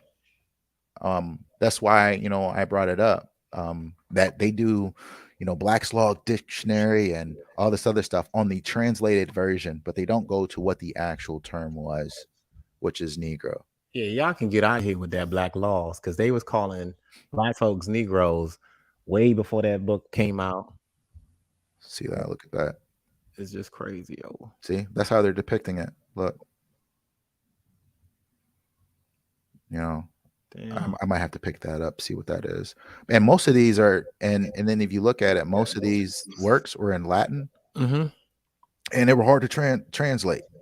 Mm-hmm. Now, these are the Africans that are being sent to European. These are European Christianized Africans in some of these paintings y'all seeing. Yep. You dig what I'm saying? Because they remember in the 1400s, they were already coming in there, doing raids and shit like that. And some of the early Christianized enslaved Africans were sent to Lisbon, Seville, Bristol, and all of these European areas first before the transatlantic cranked up. So you had an intermingling with these races, and that's what you see here with this illustration of the Costa paintings. So they knew what the fuck was going on. They knew and they learned how to breed out people, all types of shit. Yeah, and look right here. The They Costa learned that shit. system Mm-hmm. was created by the Spanish to maintain their power and What? security over Told other y'all. racial groups in the colonies. I And this told is and this is the system Damn. that British used. Say that again. So this is the system that the British used, or England. Mm. So like I said, when you break down and you look at white supremacy, if you actually go far back, you'll see. I would like to say it's what is it called? It is opportunists. Yeah. They just took it and expanded on it. And they spend on that, yeah, and that's why they didn't have a problem taking the women and men. I'm sorry, yeah, taking the men and kids out of the picture, and then basically, snatching the women, making little alliances with these folks, and then intermingling with them so that they can produce kids and offspring that can control. Like, if you got a chief of area and all of that, and you take out the chief, and you get with the wife, now you the chief, and it was just this intermingling over time, and then all of a sudden you have a different groups of people, literally being bred. It happened with Africans, and you see that too when the Spaniards got to the colonies. Oh, look, and then this one goes over. So yeah, so it's a big story, especially here. This is a Jewish website. I just picked it up, but that's why getting into Spain, because you really wouldn't get into Spain history being in America. But if you really want to know what happened, because my thing was, I would always wonder is how did we get into this state? I mean, why are we so hated over everything else, just like everybody else? So why? So that's why I went and started looking, and then following the trail, and it just gets. It all goes back to the Bible. It always goes back to the Yeah. curse of Ham, yo. It's gonna go right back to the curse of Ham So every there it is, damn time. Reconquista, and then it tells you a little bit about that from the Jewish perspective. So this covers that part. And like I said, and actually the first slaves were actually from the Iberian Peninsula, because those are the ones that was left off. They pretty much kept them Africans. They was like, oh, we kicking everybody out, and the ones that they can keep, they was like, oh, we kept keeping them, and those are the ones they sent out first. When you went to Haiti and stuff like that. There's also the raid they had on Lisbon back in the 1400s with Portugal or Portuguese. Those are being sent. And that's another thing, getting into the Portuguese. I'm not sure if there's any what kind of documentation they have, but Spanish, man, they really kept it. They kept their documentation up. Yeah, the Spanish really did, and I'm trying to look at Portuguese stuff now. Only thing I've gotten anyway is the works by Zura Gomez, and that's the conquest of Guinea. And then I'm looking at Autumn Goncalves and stuff like that. But yeah, the Spanish, they got they shit documented. I mean, everywhere they went, they wrote a lot of that shit down and documented. One of those revolts, man, in the 1500s.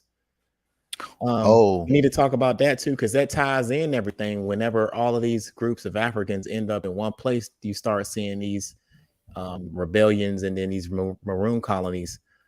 So I think on one of our next joints, we can talk about that too. oh, there's actually one more. Oh, I can't show you. I can't find it right now, but I saw it, and it was the first time I've ever seen it, and it was the wildest story I've read. There was someone in the newspaper. He was a general, and his take on, and this is what was going on. I want to say it was a little after Haiti. Now, I really shouldn't say this, but I guess I will because I do want to see why they were saying it.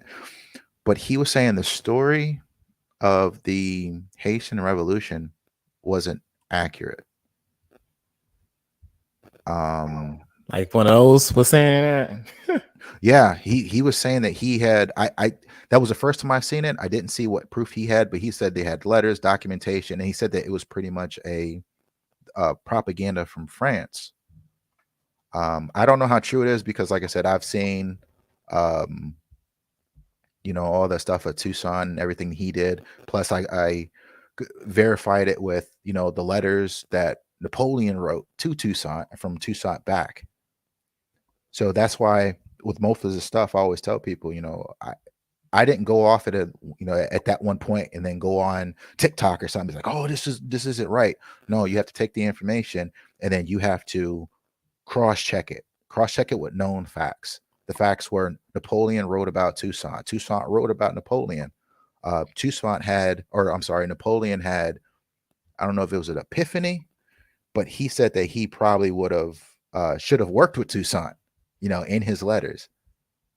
And that's how much respect that he had. And then Napoleon also said he was white himself in those letters. So I don't know what's this whole Black Napoleon thing. It's nonsense. Like, oh my God, Black Napoleon, Black King Charles. I mean, why you want all these colonizer motherfuckers to be black in the first and showed a place? picture of Toussaint. That's And showed a picture of Toussaint as Black Napoleon. damn. It's like, what is wrong with y'all? I bet you David did that shit, didn't he? Man, I don't know who did that wild ass shit. But actually, he was the one doing look at this.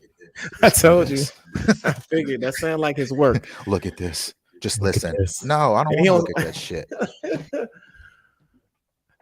them Pan Africans don't know what's coming. I'm gonna sweep the rug under their feet or some corn shit he was talking about. Children of the corn. Shout out to the children of the corn. If you're in the chat. Hey, if y'all are in the building, go ahead and hit the like button if you haven't already. Go ahead and hit that like button. We are dropping some bombs up in this joint today. Shit. So yeah, that was just like I said. I just wanted to show y'all. There's like I said, they even wrote a history about what I was telling you about that. I can't remember where it's at, but it's somewhere in the beginning. So if anybody wants to do that, I think I got it on my phone actually. But they go over the history about slavery. Oh, actually, I might have found it right here. I think. But yeah, they go over the whole history. Like they were just telling everything. Like it wasn't nothing. Yeah, because they expect Negroes not to read this shit. Yeah, they were just they were going to town talking. Yeah, we like gonna was write it nobody's down. Them business. Negroes ain't gonna read this shit. They ain't gonna read it. Shoot, talked about breeding farms. They were gloating about that one. Oh, I got more slaves than you. It's like, God dang, man, no remorse at all. Is this it?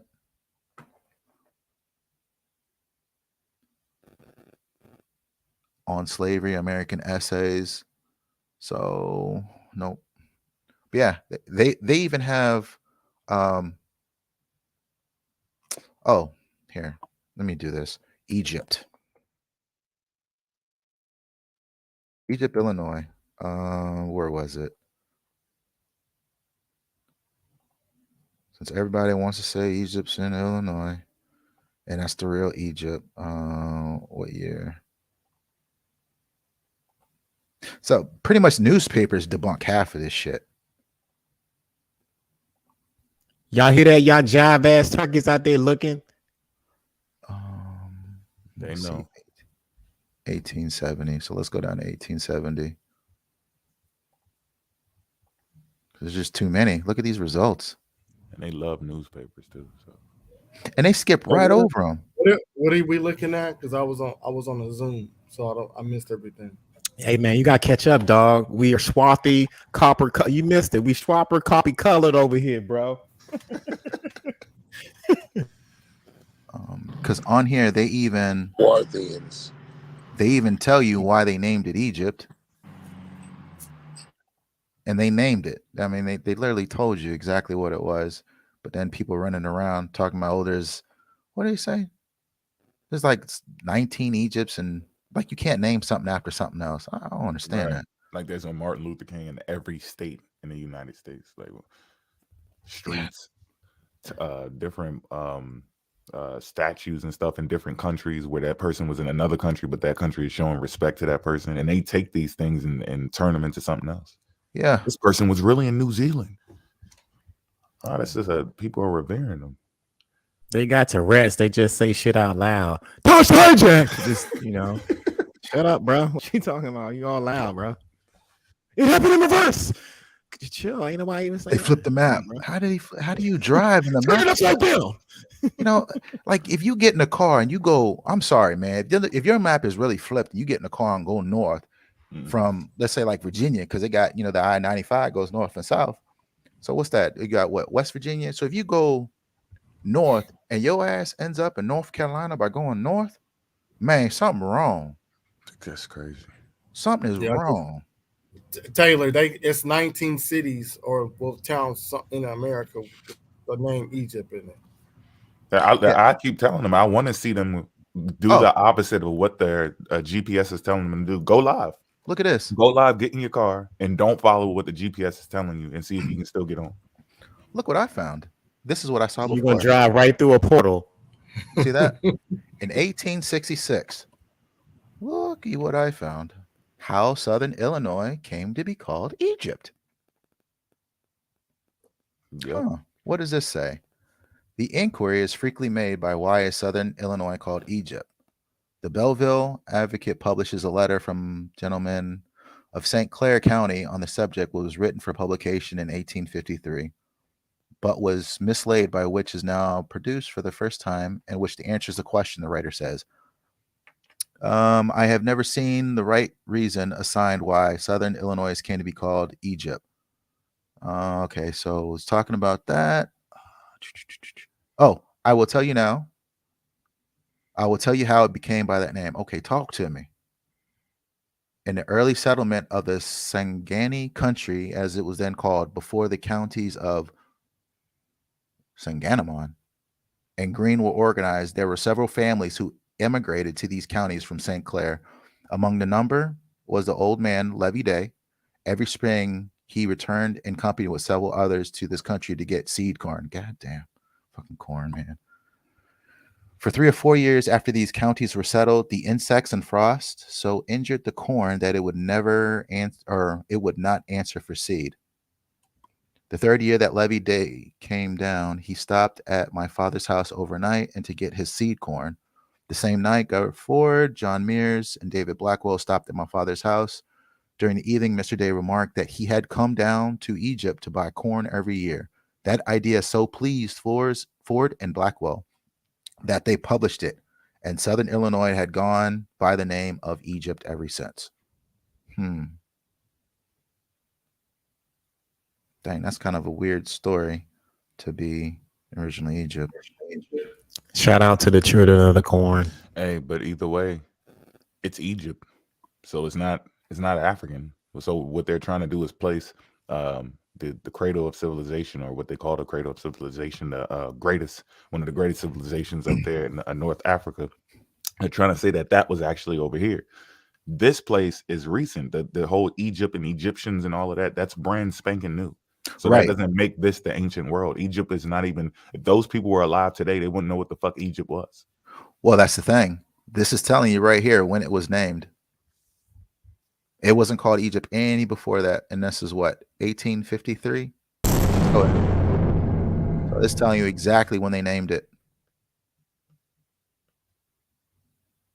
That's the story. I need to get that. Let me get me so I'll know exactly where that's at.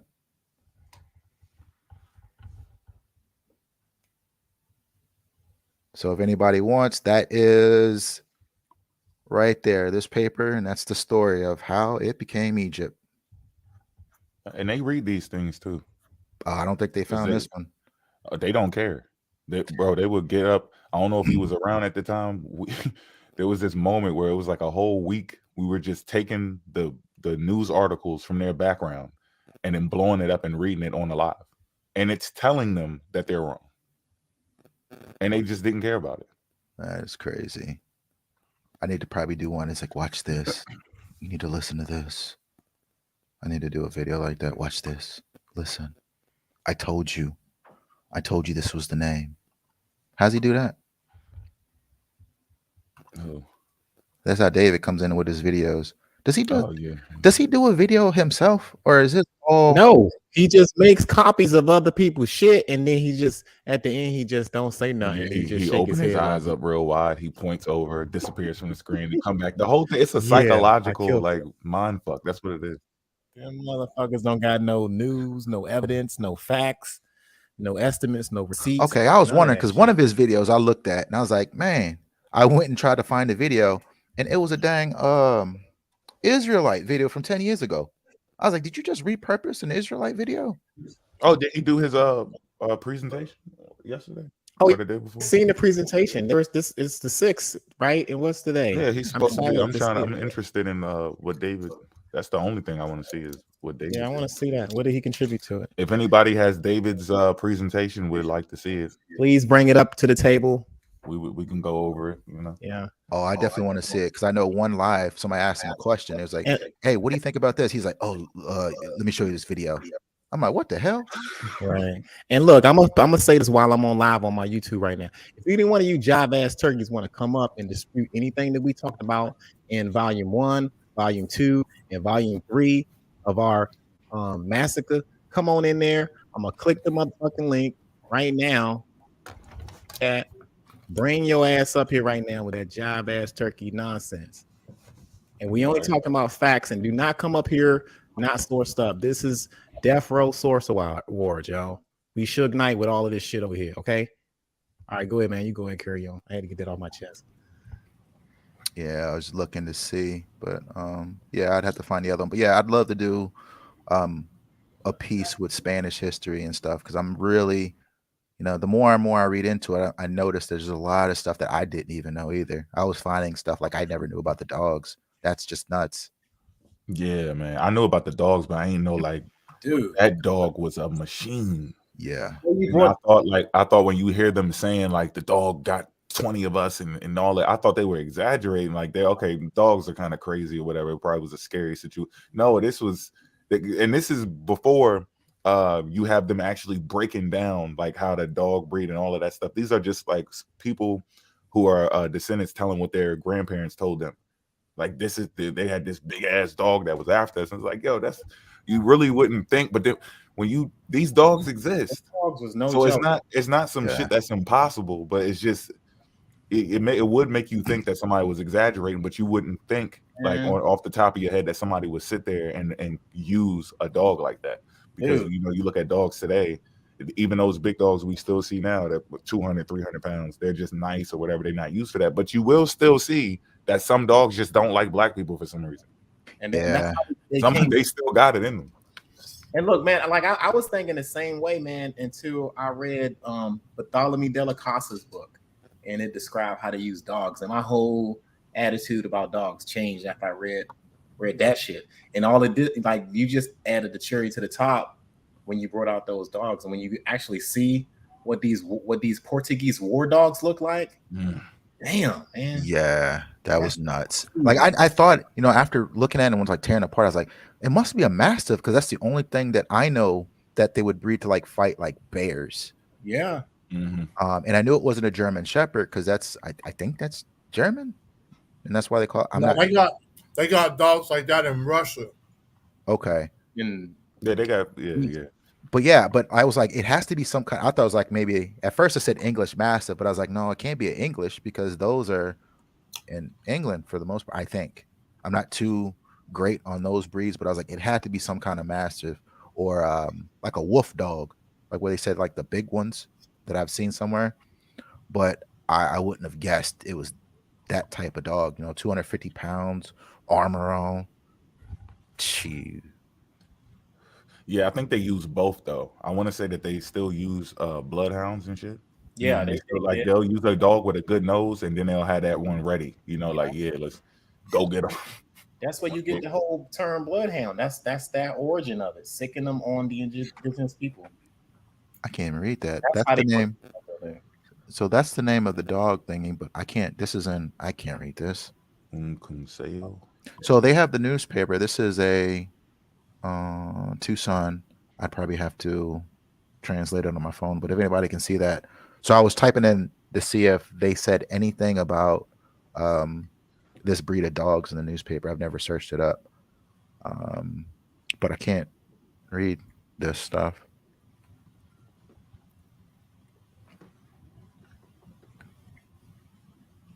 Chopper the Tongue could probably read that shit. Yeah, but I know though it was bloodhounds in America, different types of bloodhounds they would use for slaves. But other than that, like I said, that was a new one for me. But there's a lot of, especially in that certain time period, and I know eventually I got to get back to the sub-Saharan trade routes and that slavery, because that, I guess, it had a big part of why they thought that Africa was mostly Muslim or Islam at that point too, because that led directly into when they said that you can enslave Moors, and then when they went back to North Africa, I think it was like the Dutch and Portuguese was just going crazy, and they took that time to go and start enslaving more people. So it's all intertwined. But I mean that's what it is, I guess. Yeah, that shit. I don't know why they picked this topic. This was the wrong door to open, because this is it never stops. It's like you can't even study all of this stuff. Yeah. So we can do this for the rest of our life And until, that's what I'm saying, until somebody else to pick it up. When we get too old, because this shit is it just did not stop. I just hit a French database. Oh my god, let's get it. They got a database. Who else got a database? Somebody else got this database with it's just, I think it's London. They got the joint where where people had to have a license to trade or whatever. Yeah, you had a license to play, right?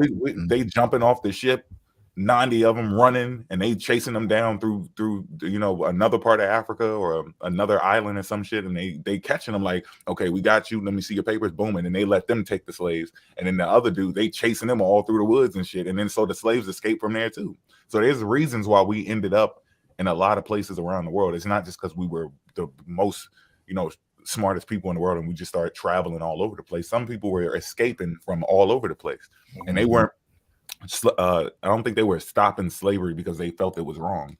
They were trying to make sure that the money was coming back to them, pretty much.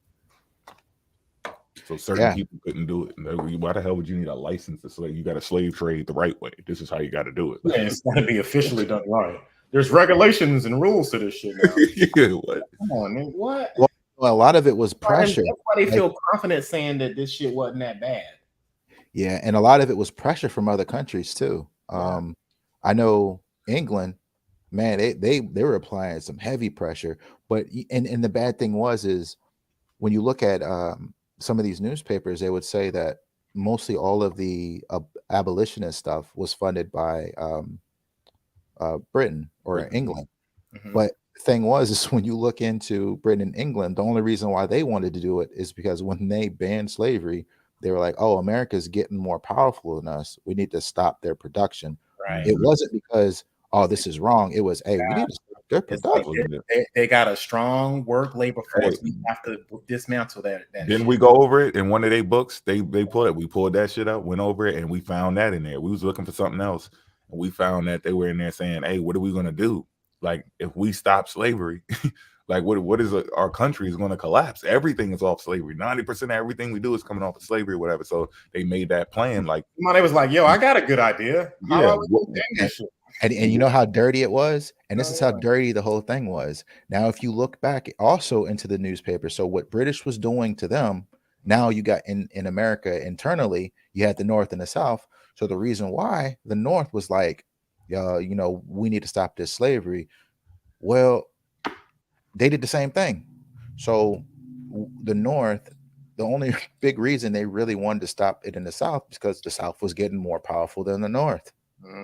It wasn't because It was coming up. well, I'm not going to say 100% was, it was wrong, because there was people in it. There are documented evidence of people saying it was wrong. Mhm. But then you also had some people that, even though they said it was wrong, they were like, yeah, it's wrong. They shouldn't live here though. But it Right. is wrong. The overwhelming motivation wasn't for them to be nice to us. The overwhelming motivation was for economic gain, pretty much, or to try to stop anybody else's from having economic gain from a free labor workforce. And then Right. you also have the obvious, the natural thought in your head, like, if I let this person go after everything I did to him, what am I going to be able to sleep at night? So it's Yeah. it's multifaceted when it comes to the ending of slavery and people influencing people and hey, even the people who say, look, I don't agree with this period and I'm gonna help slaves get away, all of that. There's more sides to the story. I don't know how people think they can just get up here and just flip. There's a lot of other stuff going on in between, and you're just trying to change slavery itself, and you're going to keep getting snagged up because there's a lot of other things that slavery was involved in that you just wouldn't connect those dots to. Like how it slips into religion, it slips into the medical field. Like you can't just flip it in reverse because you're not moving anything in between. Right. And I think one of the biggest motivations was because of the resistance that we was having.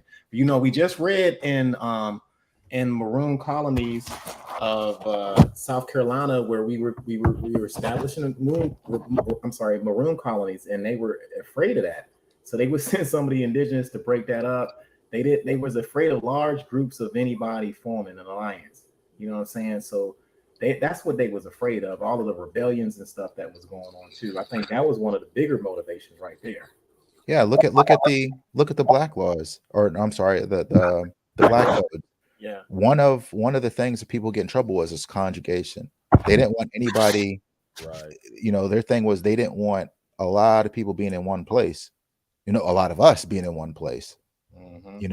That was something. And then what? Look, I ain't mean to cut you off. That goes back to the day. Anybody from DC, remember stop and frisk? You can be minding your motherfucking business. Ooh, yeah. Pull up on your ass.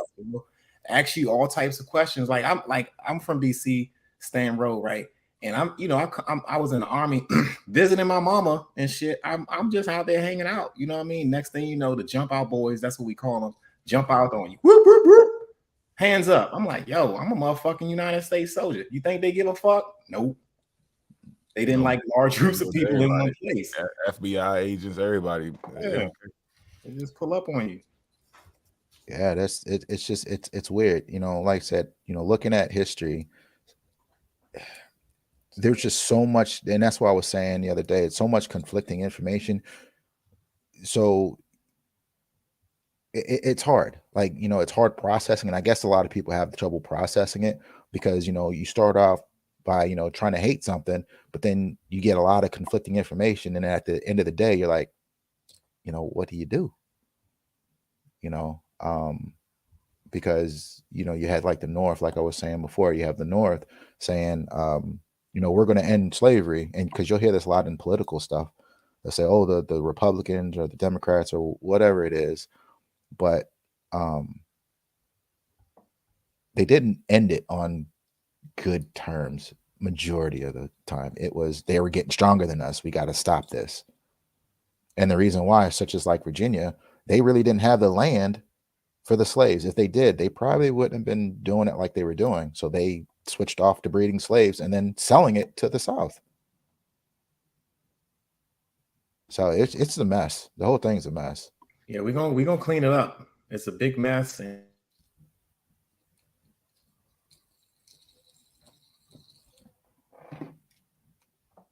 But I definitely hope those slavery wasn't real. Got their fill of what I did earlier.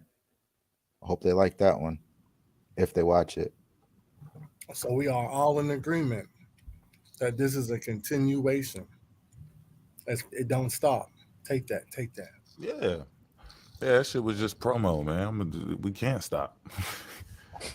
We can't, because they're gonna keep going. They think like, oh, if we just don't say nothing to them and we just ignore, no, I'm gonna do this for life. You can't.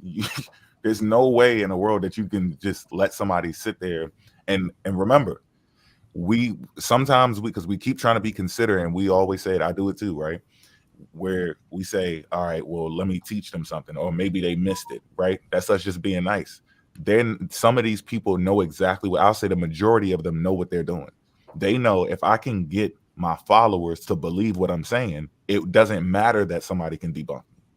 Remember, that's the only thing that matters. Our group right here could be the last people in the world that accept that this shit was real.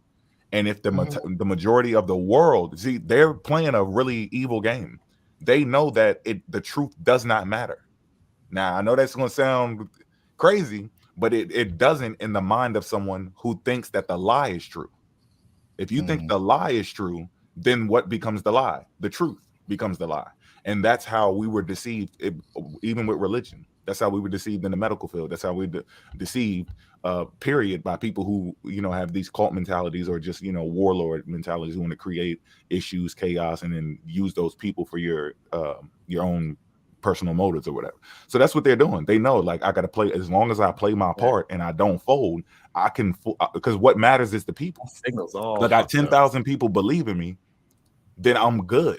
I just look like a liar to the people over there, but I still got my movement. My shit is right. I'm still moving in the direction I want to move in. They think the shit happened in reverse. And us over here talking, long as they don't pull up and sit right in front of the push, that's when people are going to be able to see, like, yo, he couldn't hold his shit. He couldn't hold it. That's why they stopped doing it. They didn't do it because the excuse was, oh, you said the N-word. I'm not comfortable with that. They made all types of excuses. Oh, you're trying to get they said we said the N-word. And then he said, you gotta pay me $250 first. That's what he said. You gotta pay me $250. Then he said, oh, y'all could saying the N-word. And then he said, oh, now the new thing is y'all trying to gain views off of that shit. We're just saying that this is important to our history. You're claiming this happened. We saying it didn't happen. You saying it did. We need to come up here and show the people the information, then and let them decide. Not you just over there talking to people who I don't even know how to put it. They're weak-minded.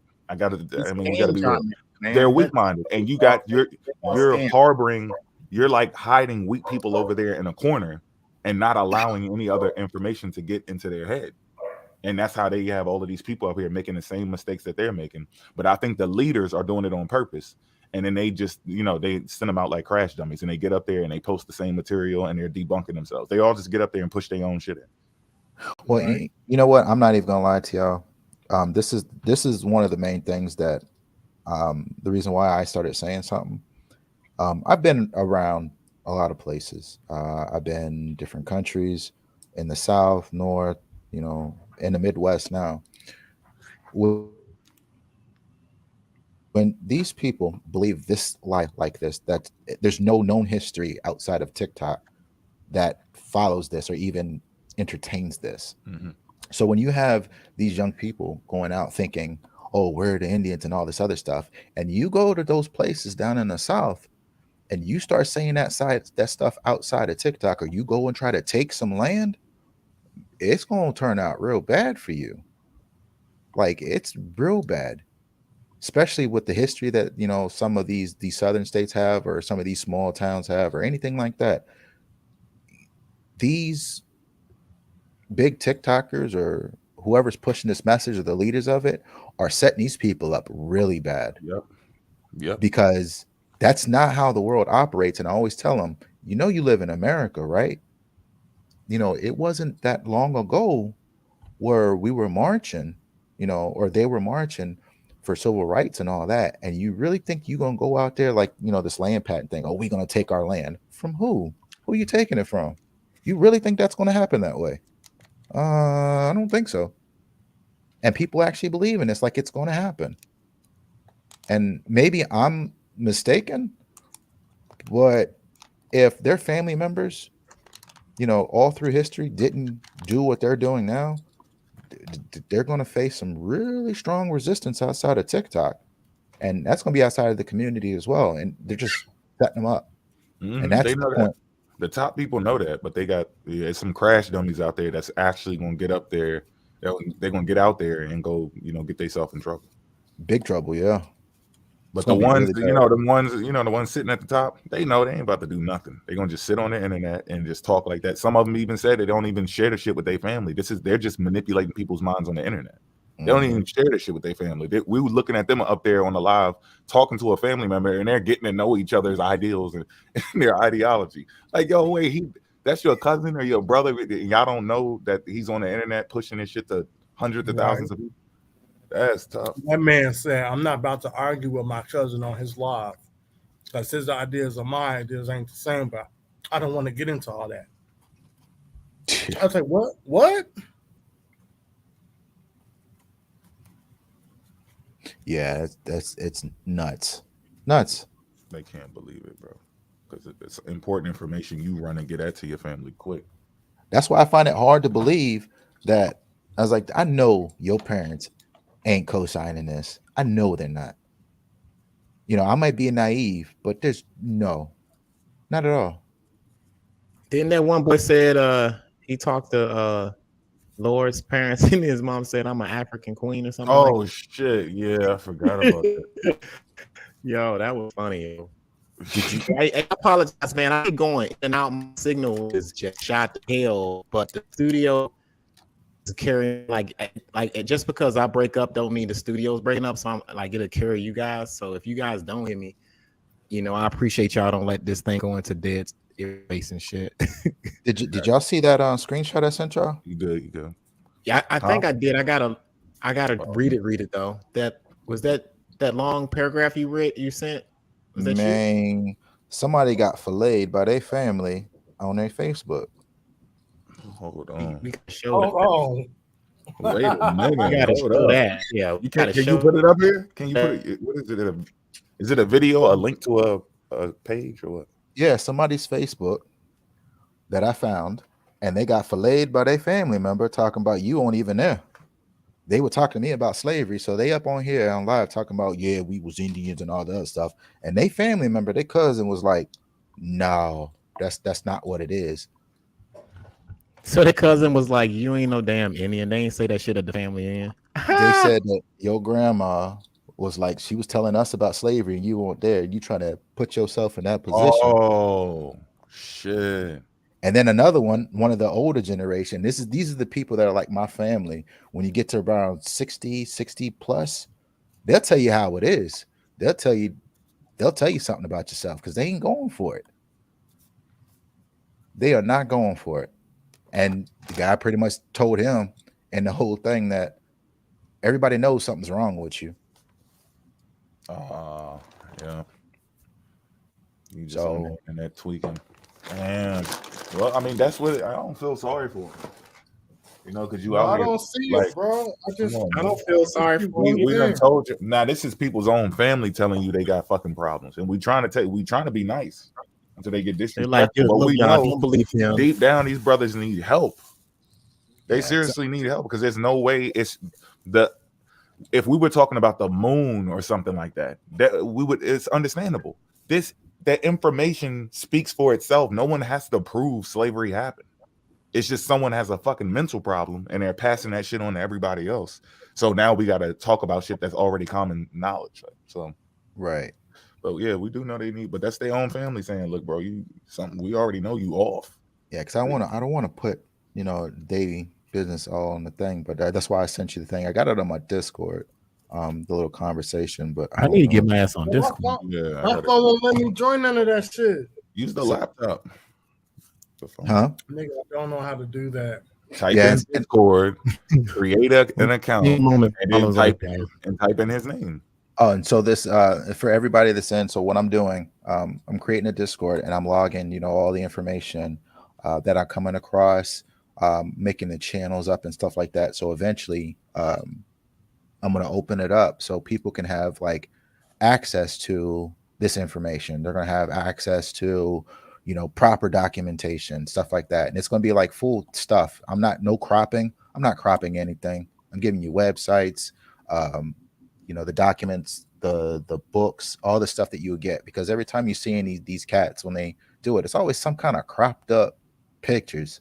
I don't believe in none of that. I don't understand why they do that. Well, I mean, I understand why they do it, but like I said, I'm just trying to create like a community. Um, and right now it's still in the process, but that's sort of like what I'm doing. So once the brothers get in there, and then we can kind of, I guess we can put our heads together. Uh, and I also put a genealogy thing. I want to start growing kind of a genealogy thing. So if you do need help with genealogy, you're not like snatching somebody else's genealogy and then Right. turning people Indians. That's not what we that's not what you're supposed to be doing. Or saying like your cousin Steve Harvey that's African, but you ain't African for some apparent reason. I don't know how that works. What kind of cousin is that anyway? So if your cousin is African descent, shouldn't you have African descent in some way? Yeah, that the math ain't mathing on that one. Yeah. That because y'all would connect up on the DNA search. Watch, I connected up with my cousin. Me and my cousin took two separate DNA tests. I ain't call her and say I was gonna take the damn test. She ain't call me or nothing. Takes the test. We both pop up on the damn test. You did. And I was like, damn, what's up, cuz? I ain't you this test. You like I ain't took this test and here we are, we're related. You know?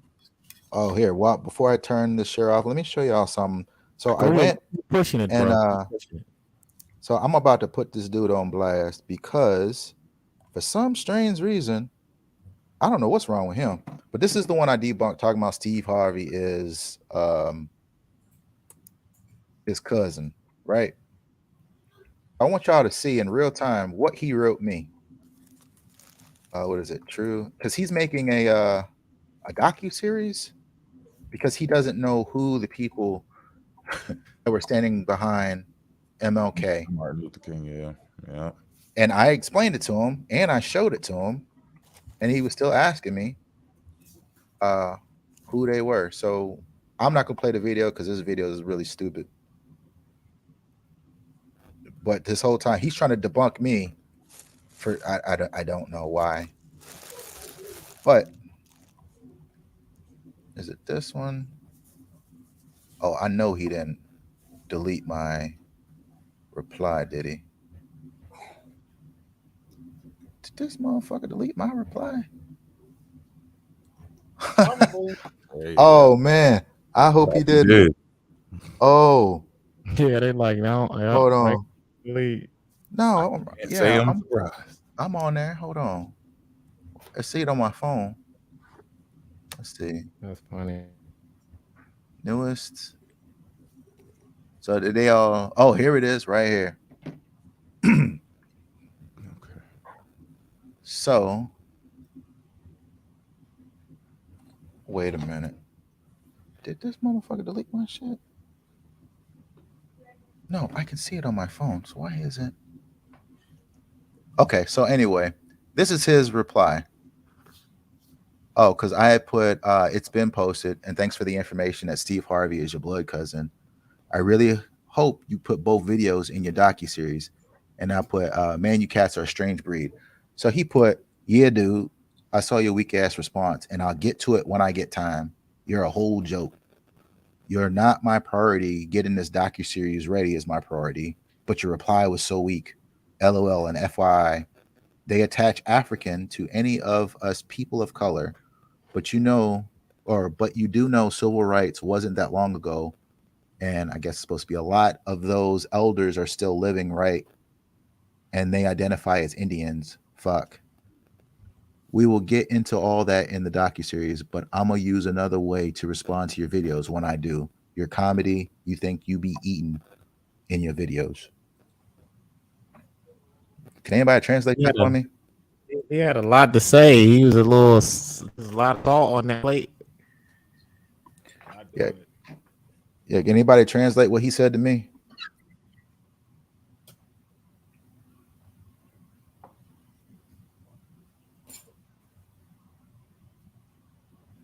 Who is that? His name is what's his name? Oh yeah. This dude. Because his first video, I actually covered it because it was one of those Watch this. You got to listen to it. And look who that is. Doesn't he look familiar?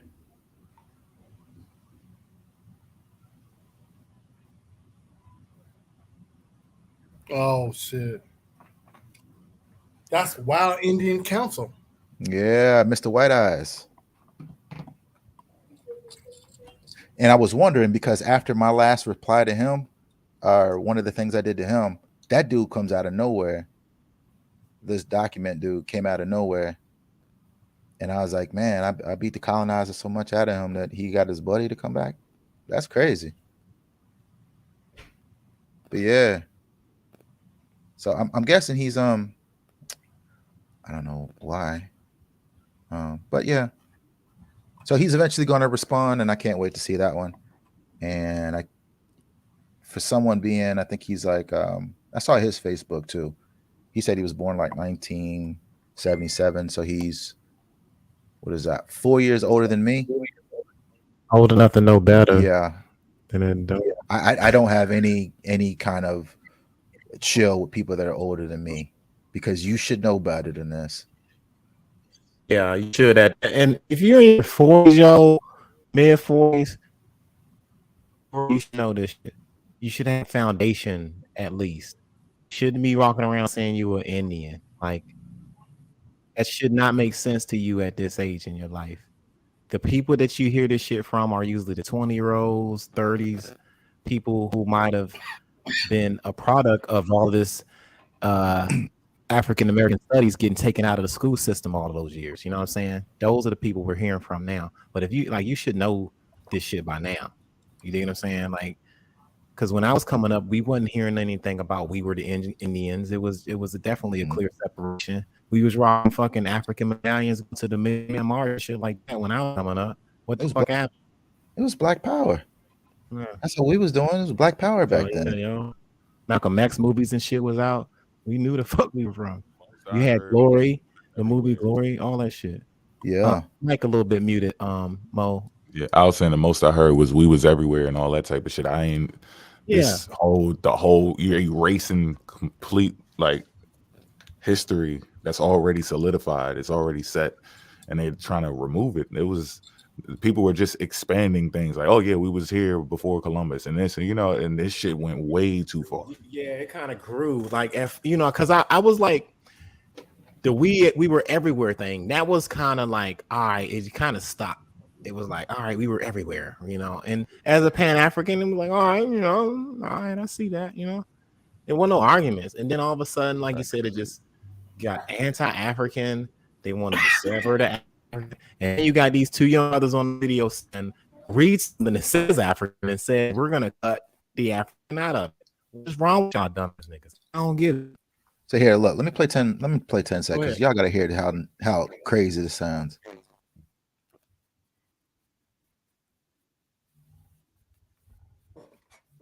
Yeah, Glory was the shit. Huh? No, I'm sorry, man. Sharonda, man. If anybody's Glory, it was a good movie. But yeah. Oh yeah, here you go. I'm not gonna play a lot of it. Go ahead, play it.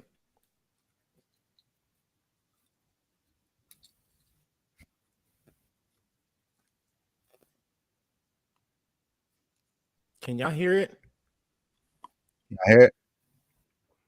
Can y'all hear it? No, I don't hear it. You got to share it differently, I think. If you're on YouTube, don't share the whole screen. Share a tab so it can get the audio from the tab. Yeah, let me. And make sure you got that little box on the bottom left where it says play audio from tab. And it'll tell you which tab that you want. It'll probably have a title on the tab. And you can click it. Whenever you show video you want to play it, you go. Can you see? Yeah. Can you hear? Yep. Yeah, let's listen to this guy right here. He think he eating on this video. He think he eating, right? Let's listen to his breakdown of this video. I'm asking legit questions, right? I'm with him, right? I'm rocking with him. We from Africa, right? All right, cool.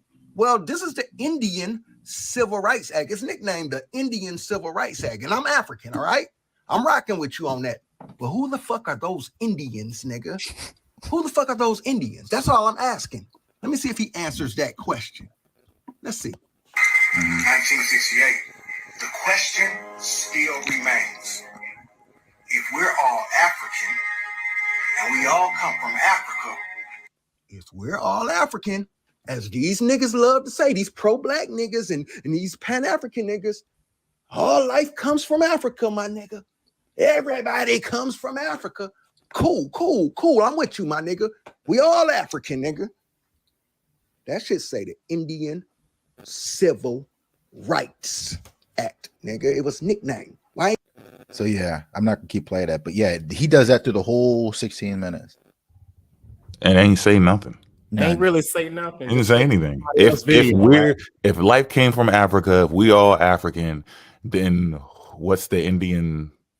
Well, yeah, because he's pretty much. I don't get it. He's pretty much talking about this right here because I covered it. Damn, fucking Walter Plecker bullshit. Here we go. Yeah, right here. So he wants to know who's standing behind. Let's go, my nigga. Let's see right what here. you're talking about. Then who were those people marching with MLK? Come on, man. Matter of fact, those native niggas was inspired by MLK. Matter of fact, right? That nigga leading the Indian civil rights, that nigga, they had to call that nigga to come help them for their movement. Look it up, nigga. Right? Look it up. They had to call our nigga to come help them with their shit. They were inspired by this shit you see right here. This Indian civil rights shit. The natives were inspired by that shit that they went and started up the motherfucking American Indian movement, AIM. That shit didn't come until July, nigga. The signing for us was April, nigga. Let's go, nigga. Let's see what you're talking about. He's straight from Africa. 1968 for the Indian Civil Rights Act. What the Indian Bill of Rights Act? Of the Indian housing, their housing act. Who were those people? All right, stop. So I've seen people keep posting this, especially on their lives, and how they want to talk about, we the Indians because of the Civil Rights Act. I'm not sure what's going on. I'm not sure. You're definitely not sure what's going on, nigga. So why are you making videos like you know what the fuck's going on? Obviously you don't, my nigga. Hey, check this out, my nigga. God. You probably want to know, do those people that was marching for Indian civil rights in the Southeast, East Coast, Northeast, Midwest, you probably want to know if those people knew they were Indian, right? Well, let's check this out. Maybe they did, right? Because you got making up questions for you. Who knew she was an Indian? Rosa Parks, who knew she was an Indian? Jimi Hendrix, he knew he was an Indian. Morgan Freeman, he knew he was an Indian. James Earl Jones, he knew he was an Indian. The whole Jackson family, they knew they were Indians. James Brown, he knew he was an Indian. Joe Louis, he knew he was an Indian. Some of these people knew they were Indian, nigga. Nigga, you got to be crazy. Yo, he went down. His draft, man, he went down everything on his draft, didn't he? Oh my God, that's funny, bro. And you know what's bad? Morgan Freeman was literally this went in 16 minutes on and he really say shit. Yeah. And I literally watched Morgan Freeman was on ABC when he did his DNA test. I think he was one of the ones that did his DNA test. And it showed that he said that he was he thought he was Indian, but it came back and he won't. I believe it was.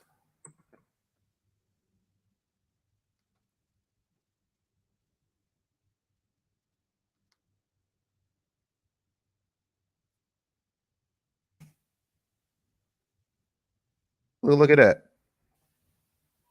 Here's one thing you need to do before buying anything online. Don't spend another dime on Amazon until you watch this. Can't hear that? Yeah, we're good.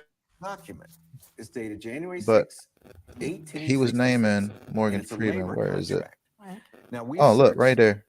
See the head of household. In other words, the farm owner for whom Alfred Carr worked. It says Mr. Andrew Johnson.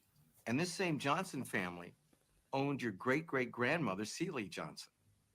So your great-great-grandfather was working for the Johnson family and living on their farm.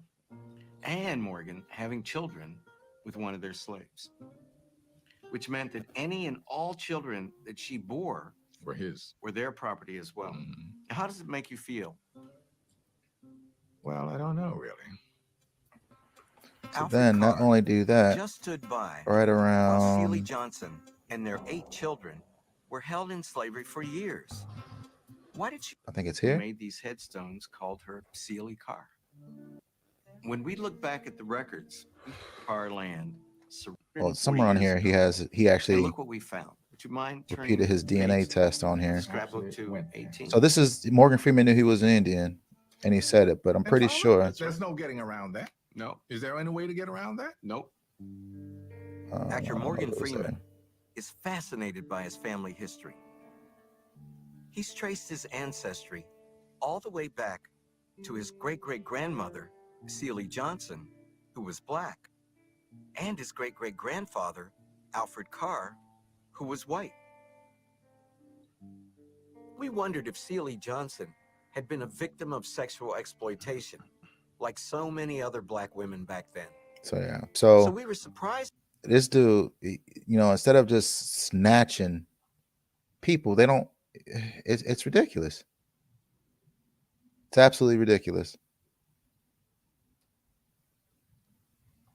But yeah, he named all those people. But like I said, in that one, he also goes over his DNA test. I don't think it's probably in another one, but I watched it. That's what's up, bro. So, yeah. And that's what's up. But here, let me go ahead and stop the share on this one. Yeah, I mean, it's clear, man. I mean, these some jive ass turkeys we dealing with. It make no mistake about it. They are literally trying to make you lose your they're telling you this is a planned thing to get into community and divide everything up, have you lose your African mind. Listen to what they're saying. We're not black. We're not from Africa. It's just a confusion. And can't prove none of this shit just by a couple of little look-alike little pictures and shit. Prove all of us was over here at the same time. You can't do that. Smoking that Dane. Yeah, man, that Dane. That Reggie Miller. It ain't even good. Y'all need to get some good shit and smoke it, because whatever. They need that loud. They can claim to be need that loud. I don't know. You can't. I think all that's tainted. There's a strain out there that's tainted. I don't know what's going on. What do you say, Sue?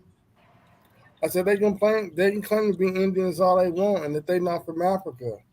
But until they prove that the out of Africa theory is just a theory and then it's not real, and bring substantial evidence to debunk that they ain't got no case in my eyes. You can't just say it's not real or it's just a theory. So now we got to bring your theory into question and analyze it. Because they could, we're Indians. We're Indians. Okay, how'd you get to be Indians? We were always here. Okay, so when you say you were always here, what do you mean? And I always go back to, well, human civilization started in Americas. Can you prove that, though? You can't bring the human skull they found in Guadalupe. We need more than one fucking skeleton. Yeah, we're talking about a civilization, multiple civilizations of people that were migrating out of this land. So it's not going to be hard to find. And you know what? They're also manipulating people by using the oppressors, and people who were wicked in history and today. They're using that disdain and that cautiousness that people have towards Europeans to make it seem like everything they're saying is a lie. So it makes it really easy. They can, as long as a European is saying it. So I could use a European source if I'm a Black indigenous person, right? But I'm the authority. I get to say what is right and what's wrong with what he said, because he's just a fucking liar and everything he says is wrong. And everybody's eating that up too. And that's the technique. That's why they say you're using European sources, but they can use it too. But they know that they have those people's mind under they got them control. So it's like, it doesn't matter what the hell I do, as long as I can make you believe something about somebody else, we good. So they're not going to quit, and that's why the hell we can't quit. Like, It's not about it. I had to sit back and think for a second. It's like, yo, this ain't about the personal issues that we got with these people, even though it gets personal and, you know, we start talking about DNA and family and it gets into a topic or a debate or whatever. But what it's really about is the people who are looking. That's what we got to keep reminding ourselves. People are looking. So we can't, I wouldn't have felt right to just do an event and go, yeah, this is, we're going to push your shit in because you was talking your shit. No, well, you don't need to talk shit to me to teach about Black history. We just need to see that someone needs to learn and that there's a lot of miseducation, and then we just, you know, misinformation or whatever, and we get up there and we push it. So that's inevitable. If it leads to you know, more people thinking that that slavery was in reverse and that everybody's Indians and we have the smaller numbers, cool. That's just even more for us to that's more for us to fight for. So it's not, like, I mean, a professor could get online, right? Create an account. Matter of fact, this ain't even an example. I mean, or a hypothetical. This is real. Professors have YouTube accounts. Biologists have YouTube accounts. Anthropologists have YouTube accounts. They don't have millions of followers. They don't have hundreds of thousands of followers. Barely even hit 20K, right? And they're up there giving lectures, hella knowledge, showing you where you can find these sources yourself, showing you the videos of them on the ground doing the groundwork. Meanwhile, you have somebody who can get triple the amount of followers they have, more support, and they're just up there lying. Yep. So it's not even, this shit is not about being as big as somebody or climbing up trying to have large numbers or whatever. If it gets there, it gets there, because I mean, hard work is going to get you there anyway. That's going to happen regardless. But looking at their numbers, remember, you got to look at yourself as a teacher or a revolutionary, somebody who's trying to help the people, help the community. Those numbers are always low. If the whole world wanted truth, then we wouldn't even be in this situation. The majority of people are deceived. You see what I'm saying? So that's how it works. Yeah. That's why, you know, I try to do in every video I do, try not to cuss, try not to, you know, do anything and just do straight facts, straight logic. A lot of that distracts from, you know, what the goal is, especially in my comments. I try not to go, you know, I might play around a little bit, but not too far off the beaten path work, because it's very easy to get distracted or something like that. Because, you know, you have a topic, man, I noticed that what they try to do is get you off that topic quick and talk about something that's not even related to it. So that's why, you know, I got that focus, because that's one of the things. My thing is, it's very rare to change someone that's heavily indoctrinated off of just a simple conversation. You know, that takes a lot of work.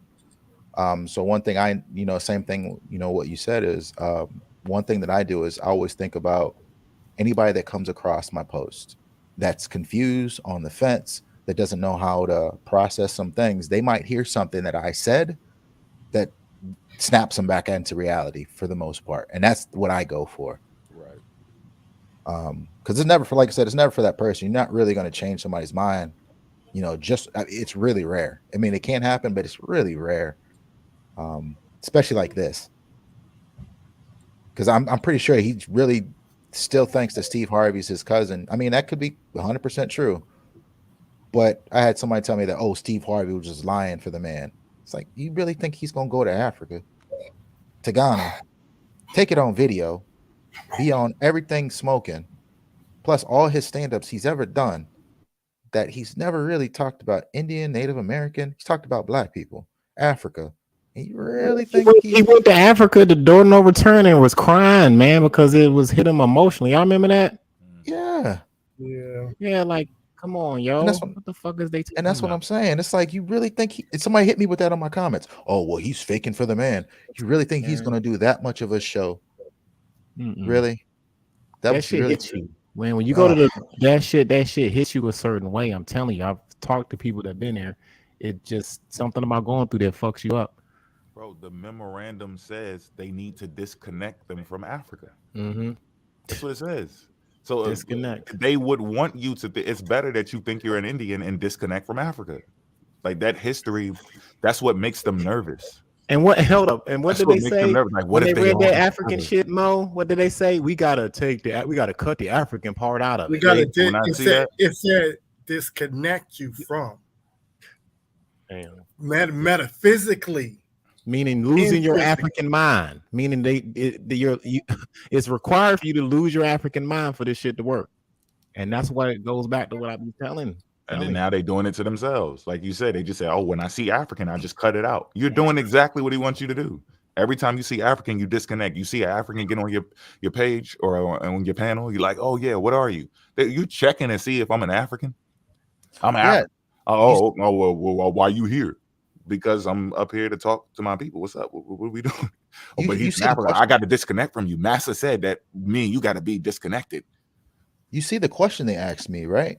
I had a video on it. Why do you want to be from a slave, or why do you want to be from the slave trade? It's like, what kind of question is like that? You can decide it, right? Like I had a choice, really? Is that what we doing? You want to be a slave, and then they don't understand. Like we were enslaved, so that means we were minding our business, doing other shit. Not just, you know what I mean? Like they just got a picture of everyone all lined up, ready to get on the boat. And we read that didn't happen. We read about the 80 Negroes, 80 deep, fucking poison dipped arrows. So I mean, like, I don't understand these dumbass motherfuckers. And they messages back and forth to each other about who could be, who's a suitable person to attack. Right, bro. It's planned. The whole thing was organized. They went over there. Hey, how you doing? How you say? Ooh, this is food. Okay. Yeah. Bye. And they go, okay, I think we probably need to leave them alone. Them motherfuckers built. Yeah. And they go to the next one. Like, hey, I think I found somebody. They're spies. Yeah. It's like the hood. You know what hood you're not supposed to go in the hood? It's like, I ain't fucking around over there. Right. Them niggas crazy over there. Shit. It's crazy. On the other side. Yeah, all right. Well, I might have to skid out of here. I got a couple things I got to do, but I appreciate y'all letting me come up and doing that today, because I know it was going over the other stuff, and I really hope that one of them tries to perform what I did. Bro, thank you for making yourself at home, man. You are always welcome. Good shit. Come back, bro, for real, man. You contribute a whole lot. Everybody on this panel has contributed something to the greater cause, man. So we're more than welcome to come back. We can talk about, like, this ain't over. I mean, it's just one of them things that we just gonna be hitting the books up into this stuff. I mean, like most said, it originated out of the bullshit arguments and the back and forth. But I mean, there's a bigger mess that we need to clean up, and I think us doing what we're doing is helping. So you more than welcome, man. You see in the chat, man. They love you, man. Come on back. And put the Discord in there. Get the Discord. I gotta get Discord in the back chat and drop it in the other comments. Cause I'm at the age where I don't know all this shit either, yo. So I'm like, I barely got this shit running. Really. Shout out to fucking child of the motherfucking sun. What the hell you? Yeah, we had some what was that? Spanish up there. All right, I'm gonna come in. I can't do it on the column here. Dang, it's on my phone. Like for right now, like I said, to the Discord, I just want to build it up a little bit more because I'm doing the roles to make sure, just in case if I get any kind of scragglers that's not in the group or anybody that I know, I don't want them coming in here and start deleting stuff, trying to scrub it like that. So I'm doing the roles and stuff like now. So I'm gonna send y'all the Discord, and hopefully it should be ready within the week. It's well on its way right now. We still got, I think there's 2 more people that send now. But eventually, like I said, hopefully within the week, it should be ready for people to come in and take a look around and then see what we can do. I'm with it.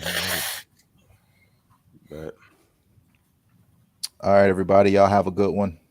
Yeah, big facts, man. Thank you, bro, for showing up, man, and come on back, man. This ain't over, man. This it, family. We all family now. Peace. Awesome. All right, go. Child of the sun. I see you up there. Where Child of the Sun been at? Where you was at, bro? On vacation. Yeah, MIA, man. I was like, I don't see no funny comments in the section. On a permanent vacation. So look, me and Mo, Mo and Buck talked about like putting together a DVD on breaking down religion, but I think we're gonna have to do some type of documentary on this, like indigenous shit, bro. Because I really do. This is just me.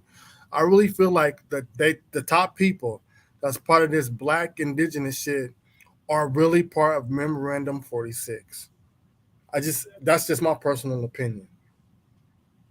Like the bigger heads, I feel like they are. I mean, they got to be a part of something. Yeah, even if it's inadvertently, remember, we're dealing with psychology now. We're not dealing with just I say something to you, get you to do it, scare you. We're, like they said, it's social engineering. Like Nuclear be on point with what he's saying. He just be going too far. They have engineered this from what's the date of the memorandum? It's in the 70s. In the 70s, right? Okay, so but before that, Yeah, I'm about to go they check. have to put that together, right? Because they have meetings, they come up with an outline. That was just when they say, okay, let's try this. They're constantly trying things. That's just the next thing that they're trying to do to make sure that you don't unify. So this started, we can start it back before, we can even go to the 60s, right? Because they didn't just come up with it on that day. They had to perfect it. February 22nd, 1969. 1969. So they probably rolled it out.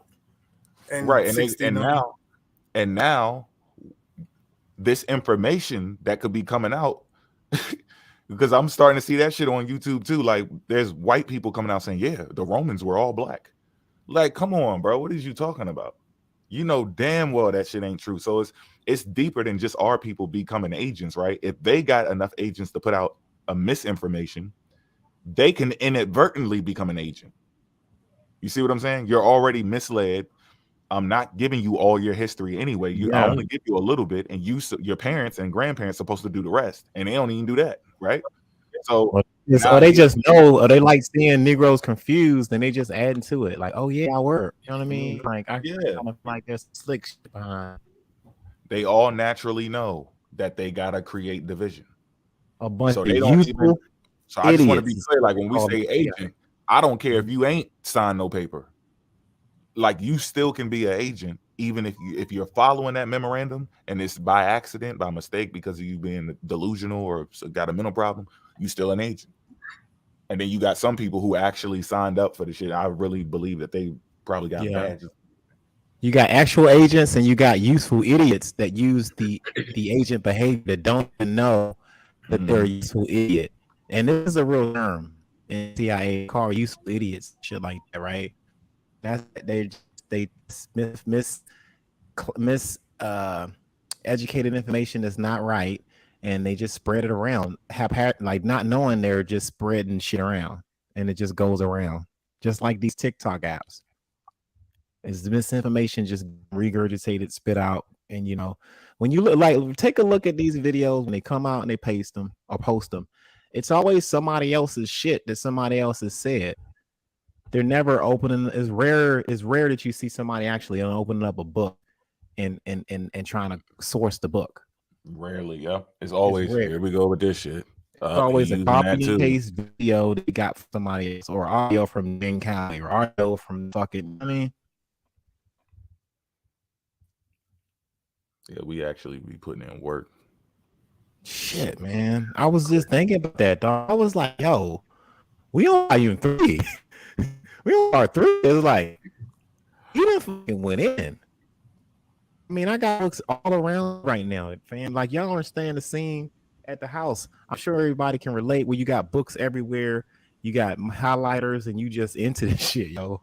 Yeah. You haven't seen the light of day for days because you in here scared to close the tabs because you don't want to lose anything.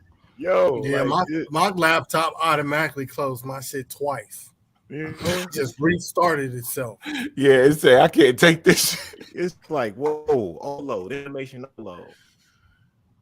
Thank you. This shit ain't no joke. We are going in, and it ain't over. It's like, the classes are gonna come out. We'll get some class courses, all of that shit coming out, because I mean, there's a body of information that everybody needs to know and have. And, don't let them fool y'all. African people didn't come over here in America because they were fucking criminals. Yeah, that's another thing. Like, come on, yo. The real criminal. That is a new one for me. I was like, what the fuck you talking about? Whoever said that? The real criminal was Europeans that came. The Europeans sent the worst to come over here. That's why they did all that crazy shit they got here. Those are some fucked up people that came here initially. Them Europeans, y'all. I don't understand, y'all. We can go on. But look, I ain't gonna stay on long, man. It's Sunday. I gotta go fucking work tomorrow, man. Unless y'all want to show something real quick. I'm gonna touch on that memorandum 46 tomorrow. Yeah, Yeah, everything. I'm piecing together the next one. I ain't about to show none of this shit. No, it's like I mean, like, ooh, I want to show something. I wanted to, because what he was showing was like right up the same alley and shit. But I was like, nah, but I'm gonna wait. Save it, man. Just build it, man. Because he was cooking anyway, so that was enough. Yeah, I mean, he always come up here, man, and do a really good job at cooking, man. He made the whole show tonight, really. Most of the things that I was we be finding people to add to the squad. Yeah, man. Even going live, bro. Like, I'm like, damn, where the fuck we find these people at? Hell yeah, yo, we recruit a little bit because there's a lot of work to do all this. So if y'all out there, y'all can contribute something, got positive energy, and you can source your shit up, man. It's all. They had to kill that Cloud Winner shit though. What? I like how he came in, like, yeah. At first I was getting irritated. I was like, this nigga. Yo, me too. I was like, yo, yeah, because when he started, I was like, damn, we just got. I'm like, shit don't this nigga know I'm on live?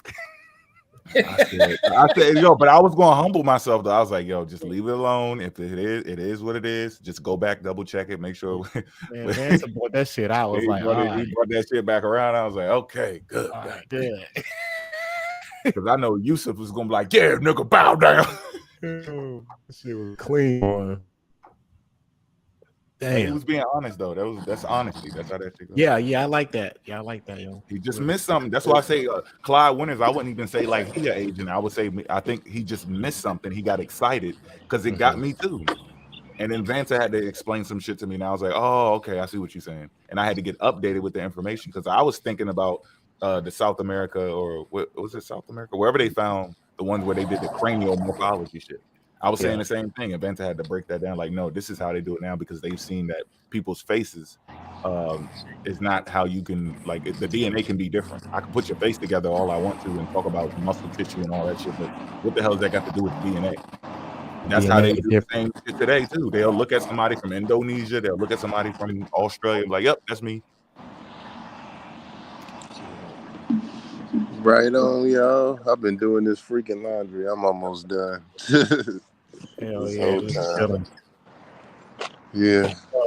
Yeah, but Clyde Winters, he got some good information, but yeah, he, just like everybody else, leaving stuff out. Yeah, and it's okay to be honest, to point out certain shit, man. I mean, we gotta hold each other responsible for this information, man. That's all. Yeah, that's it. Anybody want to close out first, second, third? I'm gonna wrap it up. Okay, man. Thanks for showing up, y'all. Y'all get ready for the next push. This stuff is gonna start getting less and less personal, and it's just gonna go straight into the information unless somebody act up and they got to get smacked up. That's just what's gonna happen. But y'all stay tuned.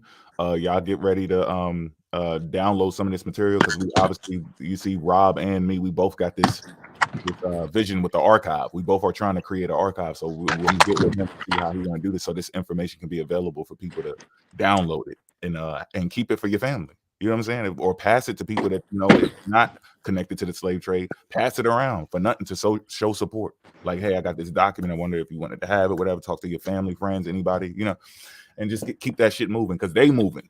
They doing shit, so everybody who's following the truth, you got to be pushing the truth too. We can't just let the scale tip over like that. But thanks for showing up, y'all. Peace to the chat. Feathers, rocks, 12 toes down, arrows. Yeah. Hell yeah. And remember, if y'all watch the presentations, if there's any information in there that y'all like, screen record it and post it on your TikTok. And tag us. All we ask for is just tag us. Yeah, just in case somebody accidentally takes it down because you're on YouTube, you're tripping. So just make sure if y'all see anything, any information that stick out, just screen record it if it's like a couple of minutes and then post it to your TikTok.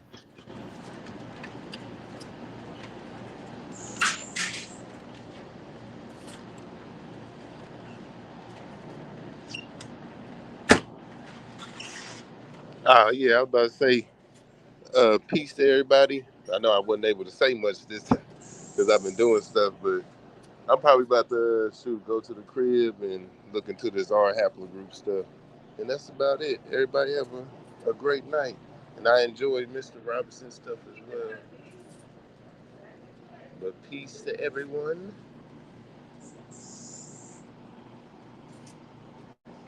Yeah, man, definitely. Peace, brother. Peace, man. Thanks to always come in with some good work, man. Um, volume 3. I'm calling it volume 3. It's part 3. Y'all gotta watch the whole replay of what we did yesterday, yo. That was some good work. The week before that, like this is our 3rd week into putting down some good stuff out there for you, some good education content for your viewing and listening pleasure. I appreciate everybody that's came in. Shout out to the whole chat. Shout out to the whole chat, yo. Adjustment Syndicate. We really work hard on trying to put this out for y'all. So we appreciate all the support that you guys been giving. Make sure you guys like, share these videos. Like you say, go ahead and put this on TikTok, man. We got something to counter the BS that's going on out there, because it ain't gonna stop. And we're here, and we're definitely getting our numbers high too. Shout out to Mr. Robinson coming here, always clean, professional with the killing. He come in here with the gloves on for y'all job ass turkeys, man. He talked about the damn narratives, man. You can't get no primary to that. So shout out to him. Shout out to Vent. We got DNA evidence. Shout out to Sudan. Y'all can't even say Egypt is in the out your mouth no damn more. Dig. Shout out to Mo Facts. Wait till we get on that biblical shit. Oh yeah, that's one thing I forgot to say. Let's plan some, y'all, on some biblical shit. And I'll just sit back because y'all really kick ass with that shit. This time I'ma just not even say nothing. I'm gonna just watch y'all do y'all thing. But yeah, let's get on this Jesus stuff again, and then Islam. We still gonna be banging on you jive ass turkeys every day. But just to let you know, we can cover all types of shit here. I have yet to see anybody crack. This is our 3rd part 3, and I haven't seen any response videos. So that means we doing something right out there. We must be doing something right. You dig? We must be doing something right, because they haven't responded.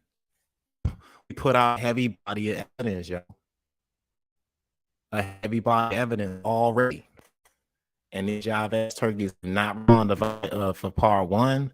I'm calling them volume 1s because they just classics. So for volume 1, they haven't fucking replied to volume 1, volume 2, or volume 3. And we put hours in these shits. It ain't like a damn 5-10 minute video. The first volume 1 was 12 hours straight. Second volume was 10 hours. Third, we did 9 hours. And we don't plan time. We kind of sit in there and just let it go. Next one could be maybe fucking 30 minutes. It's gonna be packed with information. It's potent from start to finish. So that's crazy. They're more than welcome to come back and get in there. We're looking for the children of the corn. If the children of the corn come on back. That's right. DC REREESSENCE body snatches. What? That shit bring back memories.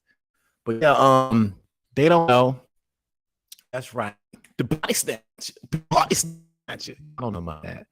Y'all don't know about Chocolate City. Shout out to everybody. Let's see if I can find some closeout music for the fam. All right. Everybody have a good week ahead. Everybody I wish I had positive energy this week, positive thoughts, man. The world be crazy, man. So I know I got families and stuff like that. So shout out to everybody, families and stuff like that. And have a good week. Have a good positive week. All right. And happy Pseudo Sunday. Next time you see us is gonna be next Saturday. Hopefully we can get a little something going on. If there's something where we can't hit y'all up on a Saturday or something, we'll let y'all know too. But stay tuned. Make sure you click the subscribe button and hang in there so y'all can see more of this content for your viewing and listening pleasure. I'm gonna close out with the theme music. come hard. Let me talk black. Oh, don't forget, to support the team, you go to portvibe.com, get something nice. I got a whole online store. Those necklaces that you see, I do sell them and all of that. I'm gonna close out with a little bit of theme music. All right. So shout out to everybody, man. Okay, peace, y'all. Peace. Happy Sunday. I'm gonna talk right black to y'all later. All right, family. Peace. Peace. Peace. And make sure y'all like this video, share it. We'll come right black at y'all later with some more African history, culture, and greatness.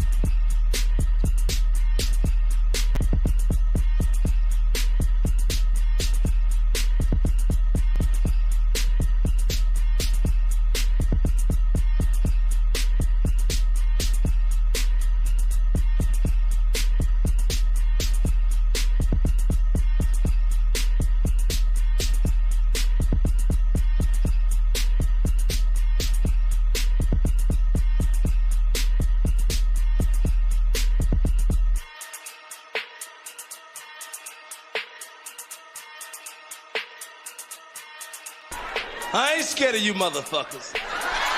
I'm gonna tell you something straight off the motherfucking press. I ain't coming for no foolishness.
I ain't scared of you motherfuckers.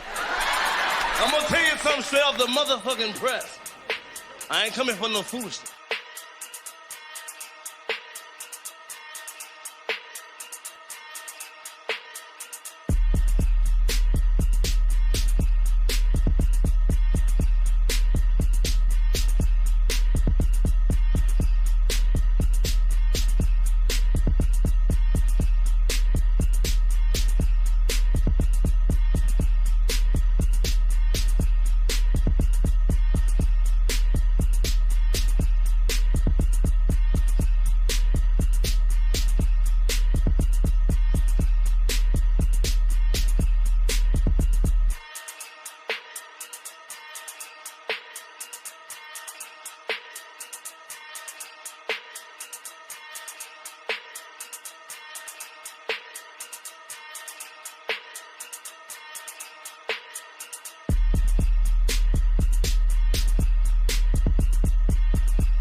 I ain't scared of you motherfuckers.